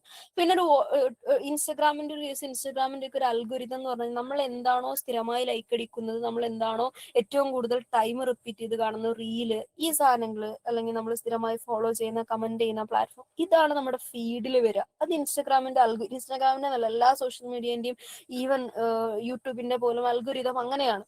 ആ അൽഗോരിതത്തെ നമ്മൾ നമുക്ക് വേണ്ടി മാറ്റിയെടുക്കുക എന്നുള്ളതാണ്. അങ്ങനെ ഒരു ടെക്നോളജി നിലനിൽക്കുന്നുണ്ടെങ്കിൽ ആ ടെക്നോളജിയെ നമ്മുടെ രീതിയിൽ വളച്ചൊടിച്ച് നമ്മുടെ സെർവന്റ് ആക്കി മാറ്റുക എന്നുള്ളത് അത്തരം ഘട്ടങ്ങളിൽ നമുക്ക് ചെയ്യാനുള്ളൂ. അപ്പൊ എന്റെ കേസിൽ ഞാൻ എന്ത് ചെയ്യുമെന്ന് വെച്ച് കഴിഞ്ഞാല്, ഇങ്ങനത്തെ നെറ്റിന്റെ ചോദ്യങ്ങള്, അല്ലെങ്കിൽ ഇപ്പം UPSC-ക്കൊക്കെ പഠിക്കുന്ന ആളുകൾക്ക് വേണ്ടി GK പ്രൊവൈഡ് ചെയ്യുന്ന ചില ചാനലുകൾ, നമ്മൾ ഹയർ എഡ്യൂക്കേഷന് വേണ്ടി പഠിക്കാനുള്ള സാധനങ്ങളൊക്കെ അത്തരം ചാനലിൽ നിന്ന് കിട്ടും. ഞാൻ അതിലൊക്കെ കയറി ലൈക്ക് അടിക്കും. അതിൽ അവരുടെ എല്ലാ പേപ്പറുകളും, ഐ മീൻ അവരുടെ എല്ലാ പേജുകളും ഞാൻ ഫോളോ ചെയ്യും. അവരുടെ കമന്റ് ചെയ്യും. അവർ തരുന്ന മോക്ക് ടെസ്റ്റുകൾ ജസ്റ്റ് കമന്റ് ചെയ്ത് ആൻസർ പറയും. അങ്ങനെ എന്റെ ഫീഡിന്റെ അൽഗോരിതം ഞാൻ എന്താക്കി മാറ്റി? എനിക്ക് വേണ്ട കോമ്പറ്റേറ്റീവ് എക്സാമിന് മെറ്റീരിയൽ കിട്ടുന്ന ഫീഡാക്കി മാറ്റി. അതിന്റെ കൂടെ നമ്മളെ കുറച്ച് ന്യൂസ് ചാനലുകളും കൂടി ലൈക്ക് ചെയ്ത് വെച്ചപ്പോൾ നമുക്ക് ചുറ്റും നടക്കുന്ന കാര്യങ്ങളും അറിയാം എന്നുള്ളൊരു സാധനത്തിലേക്ക് വന്നു. അങ്ങനെ നമ്മുടെ അൽഗോരിതം കംപ്ലീറ്റ് നമ്മൾ മാറ്റുമ്പോൾ, നമ്മൾ എടുത്തു നോക്കുമ്പോൾ, ഫീഡ് എടുത്ത് നോക്കുന്ന സമയത്ത്, അല്ലെങ്കിൽ തുറക്കുന്ന സമയത്ത് നമുക്ക് പഠിക്കേണ്ട സാധനമാണ് നമ്മൾ കാണുന്നത്. നമ്മൾ സ്ക്രോൾ ചെയ്ത് കാണുന്നത് നമുക്ക് പഠിക്കേണ്ട സാധനമാണെന്നുള്ളത് വരും. അങ്ങനെ നമ്മളുടെ പ്രിപ്പറേഷനെ ഡിജിറ്റൈസ് ചെയ്യുക എന്നുള്ള സാധനമാണ്. ഇനി അതല്ലാതെ ഇപ്പോൾ നമ്മൾ സ്ഥിരമായിട്ട് ഇപ്പോൾ 1 മണിക്കൂർ 1.5 മണിക്കൂറൊക്കെ ബസ്സിൽ യാത്ര ചെയ്ത് ജോലിക്ക് പോകുന്ന ആളുകളാണെങ്കിൽ ഡെഫിനറ്റ്ലി നമ്മൾ റെക്കോർഡഡ് ക്ലാസ്സുകൾ ഇപ്പോൾ ഹെഡ്സെറ്റ് വെച്ചിട്ട് കേൾക്കാനുള്ള പാകത്തിലേക്ക്, അങ്ങനെ കേൾക്കാൻ പറ്റുന്ന ഒരു സാഹചര്യമാണെങ്കിൽ, അങ്ങനെ കേൾക്കാൻ പറ്റുന്ന ഒരു യാത്രയിലാണ് നിങ്ങളെങ്കിൽ ജസ്റ്റ് ഹെഡ്സെറ്റ് വെച്ച് ക്ലാസ്സുകൾ കേൾക്കുക, റിവിഷനുകളൊക്കെ. അപ്പോൾ ചിലപ്പോൾ നമ്മൾ ആക്ടിവിറ്റി ഗ്രൂപ്പുകളൊക്കെ തുടങ്ങുന്ന സമയത്ത് നമ്മുടെ കൂടെയുള്ള ആളുകൾ ചിലപ്പം അവർ പഠിച്ച സാധനങ്ങൾ വോയിസ് നോട്ടൊക്കെ അയക്കാൻ തുടങ്ങും, വോയിസ് ഒക്കെ ഇടാൻ തുടങ്ങും. അങ്ങനെ വോയിസ് ഇടുന്ന സമയത്ത് സ്വാഭാവികമായിട്ട് നമ്മൾ എന്ത് ചെയ്യും? അത്തരം വോയിസുകൾ കേൾക്കാൻ ഈ പറഞ്ഞ യാത്രകൾ ഉപയോഗിക്കുക. ഹെഡ്സെറ്റ് വെക്കുക, അതിങ്ങനെ കേൾക്കുക. നമ്മുടെ കൂടെ പഠിക്കുന്ന ഒരാൾ പറയുന്നത് കേൾക്കുമ്പോൾ നമുക്ക് ടീച്ചർ പറയുന്നതിനേക്കാൾ കുറച്ചും കൂടി ഈസി ആയിട്ട് മനസ്സിലാവുന്നുള്ളൊരു സാധനം. എനിവേ, സംഭവം ഇത്രയേ ഉള്ളൂ. നമ്മുടെ കയ്യിലുള്ള ആ സാധനത്തെ, ആ ബോക്സിനെ, ആ ഡിവൈസിനെ, ആ സ്മാർട്ട് ഫോണിനെ എന്താക്കി മാറ്റാം? നമുക്ക് പഠിക്കാനുള്ള നമ്മുടെ ഒരു ഫെസിലിറ്റേറ്റർ ആക്കി മാറ്റുക എന്നുള്ള ലക്ഷ്യമായിരിക്കണം നമുക്ക് ഉണ്ടാവേണ്ടത് എന്നുള്ളതാണ്. പിന്നെ നമ്മൾ ഈ പറഞ്ഞ പോലെ നമ്മൾ കുറച്ചും കൂടി കുറച്ചുകൂടി പോസിറ്റീവ് മൈൻഡ് സെറ്റ് വെക്കുക എന്നുള്ളതാണ്. ജസ്റ്റ് മാം ഓൾറെഡി പറഞ്ഞൊരു സാധനമുണ്ട്, കുറച്ചും കൂടി പോസിറ്റീവായിട്ട് മൈൻഡ് സെറ്റ് ക്രിയേറ്റ് ചെയ്യുക എന്നുള്ളത്. ഈ പോസിറ്റീവ് മൈൻഡ് സെറ്റ് ക്രിയേറ്റ് ചെയ്യുന്നത് ഞാൻ നേരത്തെ 24 മണിക്കൂറും പഠിക്കുക എന്ന് പറഞ്ഞ പോലെ ഒരു കേസാണ്. 24 മണിക്കൂറും പോസിറ്റീവ് മൈൻഡ് സെറ്റ് ആയിട്ട് ജീവിക്കുക എന്നുള്ളത് ഇറ്റ്സ് നോട്ട് പോസിബിൾ. അങ്ങനെ 24 മണിക്കൂറും ഒരു ടെൻഷനും ഇല്ലാതെ ജീവിക്കാൻ പറ്റുന്ന മനുഷ്യനുണ്ടെങ്കിൽ ഓനെന്തോ പ്രശ്നമുണ്ട് എന്നുള്ളതാണ്. നമുക്ക് പ്രശ്നങ്ങൾ വേണം, നമുക്ക് സങ്കടങ്ങൾ ഉണ്ടാവണം, നമുക്ക് മടി പിടിക്കണം, നമുക്ക് നമ്മൾ എഫക്റ്റീവ് അല്ല എന്ന് തോന്നണം, അല്ലെ? അതൊക്കെ തോന്നണം. അതൊക്കെ തോന്നുന്ന കാരണം എന്ന് ചോദിച്ചു കഴിഞ്ഞാൽ നമ്മൾ മനുഷ്യന്മാരാണ് എന്നുള്ളതിന്റെ തെളിവാണ്. മനുഷ്യന്മാർക്ക് അങ്ങനത്തെ വികാരങ്ങളൊക്കെ ഉണ്ടാവുള്ളൂ. പക്ഷെ നമുക്ക് എന്ത് ചെയ്യാൻ പറ്റണം? സൂൺ ആഫ്റ്റർ നമുക്ക് തിരിച്ചു വരാൻ പറ്റണം. ഓക്കെ, ഒരു 2 ദിവസത്തിൽ കൂടുതലൊന്നും അങ്ങനെ ഒരു നെഗറ്റീവ് അടിച്ചിരിക്കേണ്ടതില്ല. അങ്ങനെ ഒരു സിറ്റുവേഷനിലേക്ക് ഞാൻ പോണില്ല എന്ന് എനിക്ക് ഉറപ്പ് വരുത്താൻ പറ്റണം. പെട്ടെന്ന് തന്നെ എനിക്ക് ആ പോസിറ്റീവ് ആസ്പെക്റ്റിലേക്ക്, പഠനത്തിലേക്ക് തിരിച്ചു കയറാൻ പറ്റണം എന്നുള്ളൊരു മൈൻഡ് സെറ്റ് ഉണ്ടാവുക എന്നുള്ളത്. അതുകൊണ്ട് 24 മണിക്കൂറും പോസിറ്റീവ് ആയിരിക്കുക എന്ന് പറയുന്ന ആ ഒരു സാധനമല്ല ഞാൻ ഉദ്ദേശിച്ചത്. നമുക്ക് പെട്ടെന്ന് തിരിച്ചു കയറാൻ പറ്റണം. അങ്ങനെ തിരിച്ചു കയറാൻ പറ്റണമെങ്കിൽ നമുക്ക് പിയർ ഗ്രൂപ്പുകളിലേക്ക് പഠനം മാറ്റേണ്ടതായിട്ട് വരും. എന്ന് പറഞ്ഞാൽ നിങ്ങൾ അഡ്മിഷൻ എടുത്തു കഴിയുന്ന സമയത്ത് നമ്മുടെ ഗ്രൂപ്പുകളിലൊക്കെ ഇഷ്ടംപോലെ ആളുകളുണ്ടാവും. അവരുമായിട്ട് മിങ്കിളായിട്ട് പഠിക്കുക എന്നുള്ളൊരു സാധനം. ഇപ്പം ഞാൻ ആദ്യത്തെ അല്ല രണ്ടാമത്തെ ഞാൻ PG സെക്കൻഡ് ഇയർ പഠിച്ചുകൊണ്ടിരിക്കുന്ന സമയത്ത് മൂന്നാമത്തെ നെറ്റ് എഴുതുകൊണ്ടിരിക്കുന്ന സമയത്ത് ആദ്യത്തെ നെറ്റ് എഴുതുന്ന സമയത്ത് എനിക്ക് പിയർ ലേണിംഗ് ഗ്രൂപ്പുകളൊന്നുമില്ല. ഞാൻ ഒറ്റയ്ക്ക് പഠിച്ച് അങ്ങനെ പോയി. അന്ന് എന്തോ 35% മാർക്ക് എന്തോ അഗ്രിഗേറ്റ് പേപ്പർ 1 പേപ്പർ 2 കൂടി കിട്ടിയിരുന്നു. പിന്നെ നമ്മള് കൂടെ പഠിക്കാൻ ആളുകളെയൊക്കെ കൂട്ടി പഠിച്ചു തുടങ്ങിയ സമയത്ത് നമ്മളെ കൂടെ ഉണ്ടായിരുന്ന ആളുകളിൽ പലരും ചെറിയ കുഞ്ഞു മക്കളുള്ളവരായിരുന്നു. ചെറിയ കുഞ്ഞു ആളുകൾ, അപ്പൊ പ്രസവിച്ച് കഴിഞ്ഞ കുഞ്ഞു മക്കളുള്ളവർ. അപ്പൊ ഇവരെ സംബന്ധിച്ച് നമ്മൾ പഠിക്കുന്നത് പോലെ അത്രയും ടൈം എടുത്ത് പഠിക്കാനൊന്നും പറ്റില്ല. അപ്പൊ ഇവരെ സംബന്ധിച്ച് ഇവർക്ക് ആകെ പറ്റുന്നത് വെരി ഏർലി മോർണിംഗ് 3:30-4 മണിയൊക്കെയാണ് ഇവർ കുഞ്ഞിനെ എണീക്കുന്നതിന് തൊട്ട് മുമ്പുള്ള ഇത്തിരി സമയം ഉണ്ടാവുമല്ലോ, 1 മണിക്കൂർ 1/2 മണിക്കൂർ, ഇതൊക്കെയാണ് ഇവർ അവൈലബിൾ ആവുന്ന സമയം. അപ്പൊ ഞങ്ങൾ എന്താ വെച്ചാൽ ഞങ്ങൾ ഒന്നിച്ച് പഠിക്കുന്ന ആ പിയർ ലേണിംഗ് ടീം എന്താക്കി മാറ്റി, ഞങ്ങളുടെ പഠനം പുലർച്ചെ 3:30 മണിയിലേക്കാക്കി. എന്നിട്ട് 3:30 മണിക്ക് നമ്മൾ ഇരുന്ന് ഹെഡ്സെറ്റ് വെച്ചിട്ട് പതുക്കെ സംസാരിച്ച് ഇങ്ങനെ എനിക്കറിയുന്ന കാര്യങ്ങൾ അങ്ങോട്ട് പറയും, അവർക്കറിയുന്ന കാര്യങ്ങൾ ഇങ്ങോട്ട് പറയും. അങ്ങനെ പഠിക്കുന്ന ഒരു കേസിലേക്ക്, അല്ലെങ്കിൽ ഒരു പ്രത്യേക ടോപ്പിക് പ്രിപ്പയർ ആയി വന്ന് അയാൾ ക്ലാസ് എടുക്കുന്ന രീതിയിലേക്ക് അങ്ങനെ ഒരു പിയർ ലേണിംഗ് സെറ്റപ്പ് ഉണ്ടാക്കി വെക്കും. പിന്നെ ആ ടൈം കഴിഞ്ഞ് പിന്നെ പകല് ഇവർക്ക് പഠിക്കാനുള്ള സമയം ഉണ്ടാവില്ല. ഭക്ഷണമൊക്കെ ചിലർ വീട്ടിൽ ജോലികൾ ചെയ്യുന്നവരായിരിക്കും, മൊത്തത്തിൽ തിരക്കായിരിക്കും. അപ്പൊ നമ്മൾ എന്തെന്ന് വെച്ചാൽ ഞങ്ങൾ കുട്ടികളാണല്ലോ, നമ്മൾ പഠിക്കുകയാണല്ലോ ആ സമയത്ത്. നമുക്ക് മറ്റ് സാധനങ്ങള് ബേർഡൻസ് ഒന്നുമില്ല. അപ്പൊ നമ്മൾ എന്താ വെച്ചാൽ നമ്മൾ പഠിക്കുന്ന കാര്യങ്ങൾ നമ്മൾ വോയിസ് റെക്കോർഡ് ചെയ്തിട്ട് ആ ഗ്രൂപ്പിലേക്ക് അങ്ങോട്ട് തട്ടും. ആ ഗ്രൂപ്പിൽ വെറുതെ ചിലപ്പോൾ നമ്മൾ സംസാരിക്കുന്ന പോലെ ആയിരിക്കും, ജസ്റ്റ് വോയിസ് അങ്ങോട്ട് റെക്കോർഡ് ചെയ്ത് ആ ഗ്രൂപ്പിൽ തന്നെ അങ്ങോട്ട് ഇടും. എന്നിട്ട് അവരെ സംബന്ധിച്ച് അവരെന്ന് വെച്ചാൽ എന്തെങ്കിലും പണിയെടുക്കുന്ന സമയത്ത്, അലക്കുന്ന സമയത്ത്, ഫുഡ് ഉണ്ടാക്കുന്ന സമയത്ത് ഹെഡ്സെറ്റ് വെച്ചിട്ട് അവർ കേൾക്കുന്നത് നമ്മുടെ വോയിസ് നോട്ടായിരിക്കും. അപ്പൊ ഞങ്ങളും പഠിക്കേണ്ട അവരും. അതിനാണ് ഈ പിയർ ഗ്രൂപ്പുകളുടെ ഒരു പ്രത്യേകത എന്ന് പറഞ്ഞു കഴിഞ്ഞാൽ. ഓക്കെ, ഇനി ഈ പറഞ്ഞ പോലെ നമ്മളൊരു നെഗറ്റീവ് ആസ്പെക്റ്റിലേക്ക് പോയി നമുക്ക് എന്തെങ്കിലും പ്രശ്നം ഉണ്ടായി, അല്ലെങ്കിൽ നമുക്ക് പഠിച്ചുകൊണ്ട് നീങ്ങുന്നില്ല, മടുപ്പ് വരലൊക്കെ സ്വാഭാവികമാണ്. അപ്പൊ ഒരു സിനിമയൊക്കെ കാണാം, അല്ലെങ്കിൽ ഒന്ന് പുറത്തു പോവാം. പക്ഷെ പിന്നെ അവിടെ നിന്നുള്ള എല്ലാ ദിവസവും സിനിമയായി പോകരുത്, രണ്ടാമത്തെ ദിവസം നമുക്ക് തിരിച്ചു വരാൻ പറ്റണം എന്നുള്ളത്. അപ്പൊ അത്തരം കേസുകളിൽ നമുക്ക് മോട്ടിവേറ്റ് ആവാൻ, നമ്മൾ തിരിച്ചു വിളിക്കാണ് നമ്മുടെ കൂടെ ഉണ്ടാവേണ്ടത് നമ്മുടെ പിയർ ഗ്രൂപ്പുകളായിരിക്കും. അതായത് 4 ദിവസം പഠിച്ച് 5-ാമത്തെ ദിവസം ഒന്ന് റിലാക്സ് ആവണമെന്ന് തോന്നിയ ഒരു സിനിമയ്ക്കൊക്കെ പോയി 6-ാമത്തെ ദിവസം നമ്മൾ തിരിച്ചു കണ്ടിട്ടില്ല എന്നുണ്ടെങ്കിൽ നീ എവിടെ എന്ന് വിളിച്ചു ചോദിക്കുന്ന പിയർ ഗ്രൂപ്പിന്റെ ഭാഗമാവുക. അപ്പൊ അവർ വിളിച്ചു ചോദിക്കുന്ന സമയത്ത് ഓക്കെ തിരിച്ചു വരാമോ, നിങ്ങൾ പഠിക്കുകയാണോ, അപ്പൊ അങ്ങോട്ട് നിങ്ങൾ പഠിക്കണ്ടേ, ഞാൻ പഠിച്ചു തുടങ്ങിയിട്ടില്ല എന്നുള്ള ആ ഒരു ടെൻഷൻ ഉണ്ടാവുമല്ലോ. ആ ടെൻഷനിൽ 6-ാമത്തെ ദിവസം നമ്മൾ വീണ്ടും പഠിക്കാൻ തുടങ്ങും. പിന്നെ അതിനും തോന്നിയിട്ടില്ലെങ്കിൽ നമ്മളെ ഗ്രൂപ്പിലൊക്കെ ഇവരിങ്ങനെ പഠിക്കുന്ന സാധനങ്ങൾ ഇടുന്ന സമയത്ത് അയ്യോ ഇവരൊക്കെ കുറെ ഓടിയല്ലോ, ഞാൻ എവിടെ എത്തില്ലോ, ഇത് നമ്മൾ ഓട്ടോമാറ്റിക്കലി പഠനത്തിലേക്ക് കയറും. ഇതൊക്കെയാണ് പിയർ ഗ്രൂപ്പിന്റെ പ്രത്യേകത എന്ന് പറഞ്ഞത്. അല്ലാണ്ട് നമുക്ക് കുറെ കൊട്ടക്കണക്കിന് മാർക്ക് തരുന്നു എന്നുള്ളത് കൊണ്ടല്ല നമ്മൾ പിയർ ഗ്രൂപ്പിന്റെ ഭാഗമാവുന്നത്. നമ്മൾ പിയർ ഗ്രൂപ്പിന്റെ ഭാഗമാവുന്നത് നമുക്ക് ആ ജേണിയിൽ സസ്റ്റെയിൻ ചെയ്യാൻ വേണ്ടിയിട്ടാണ്. അപ്പൊ അത്തരം ഘട്ടങ്ങളിൽ മാത്രമേ, അല്ലെങ്കിൽ അത്തരം എന്താ പറയാ ആക്ടിവിറ്റി ഗ്രൂപ്പുകളുടെ ഭാഗമായിട്ട് മോട്ടിവേറ്റഡ് ആയിട്ടും റിലാക്സ്ഡ് ആയിട്ടും പഠിക്കുക എന്നുള്ളതാണ്. ബി റിലാക്സ്ഡ് എന്നുള്ളതാണ്. കാരണം എന്ത് ചോദ്യം വരും എന്നുള്ളതിനെ കുറിച്ച് നമ്മൾ ടെൻഷൻ അടിച്ചിട്ട് ഒരു കാര്യമില്ല. കാരണം ചോദ്യം ഉണ്ടാക്കുന്നത് NT ആണ്. അതിൽ നമുക്ക് ഒരു റോളും നമുക്കില്ല. അപ്പൊ പിന്നെ നമ്മൾ അതിനെ കുറിച്ച് ടെൻഷൻ അടിച്ചിട്ട് ഒരു കാര്യമില്ലാത്ത കാര്യമാണ്. ബിക്കോസ് നമുക്കൊന്നും ചെയ്യാനില്ലാത്തൊരു കാര്യത്തിൽ നമ്മൾ ടെൻഷൻ അടിച്ചിട്ട് കാര്യമില്ല. അതൊന്ന്.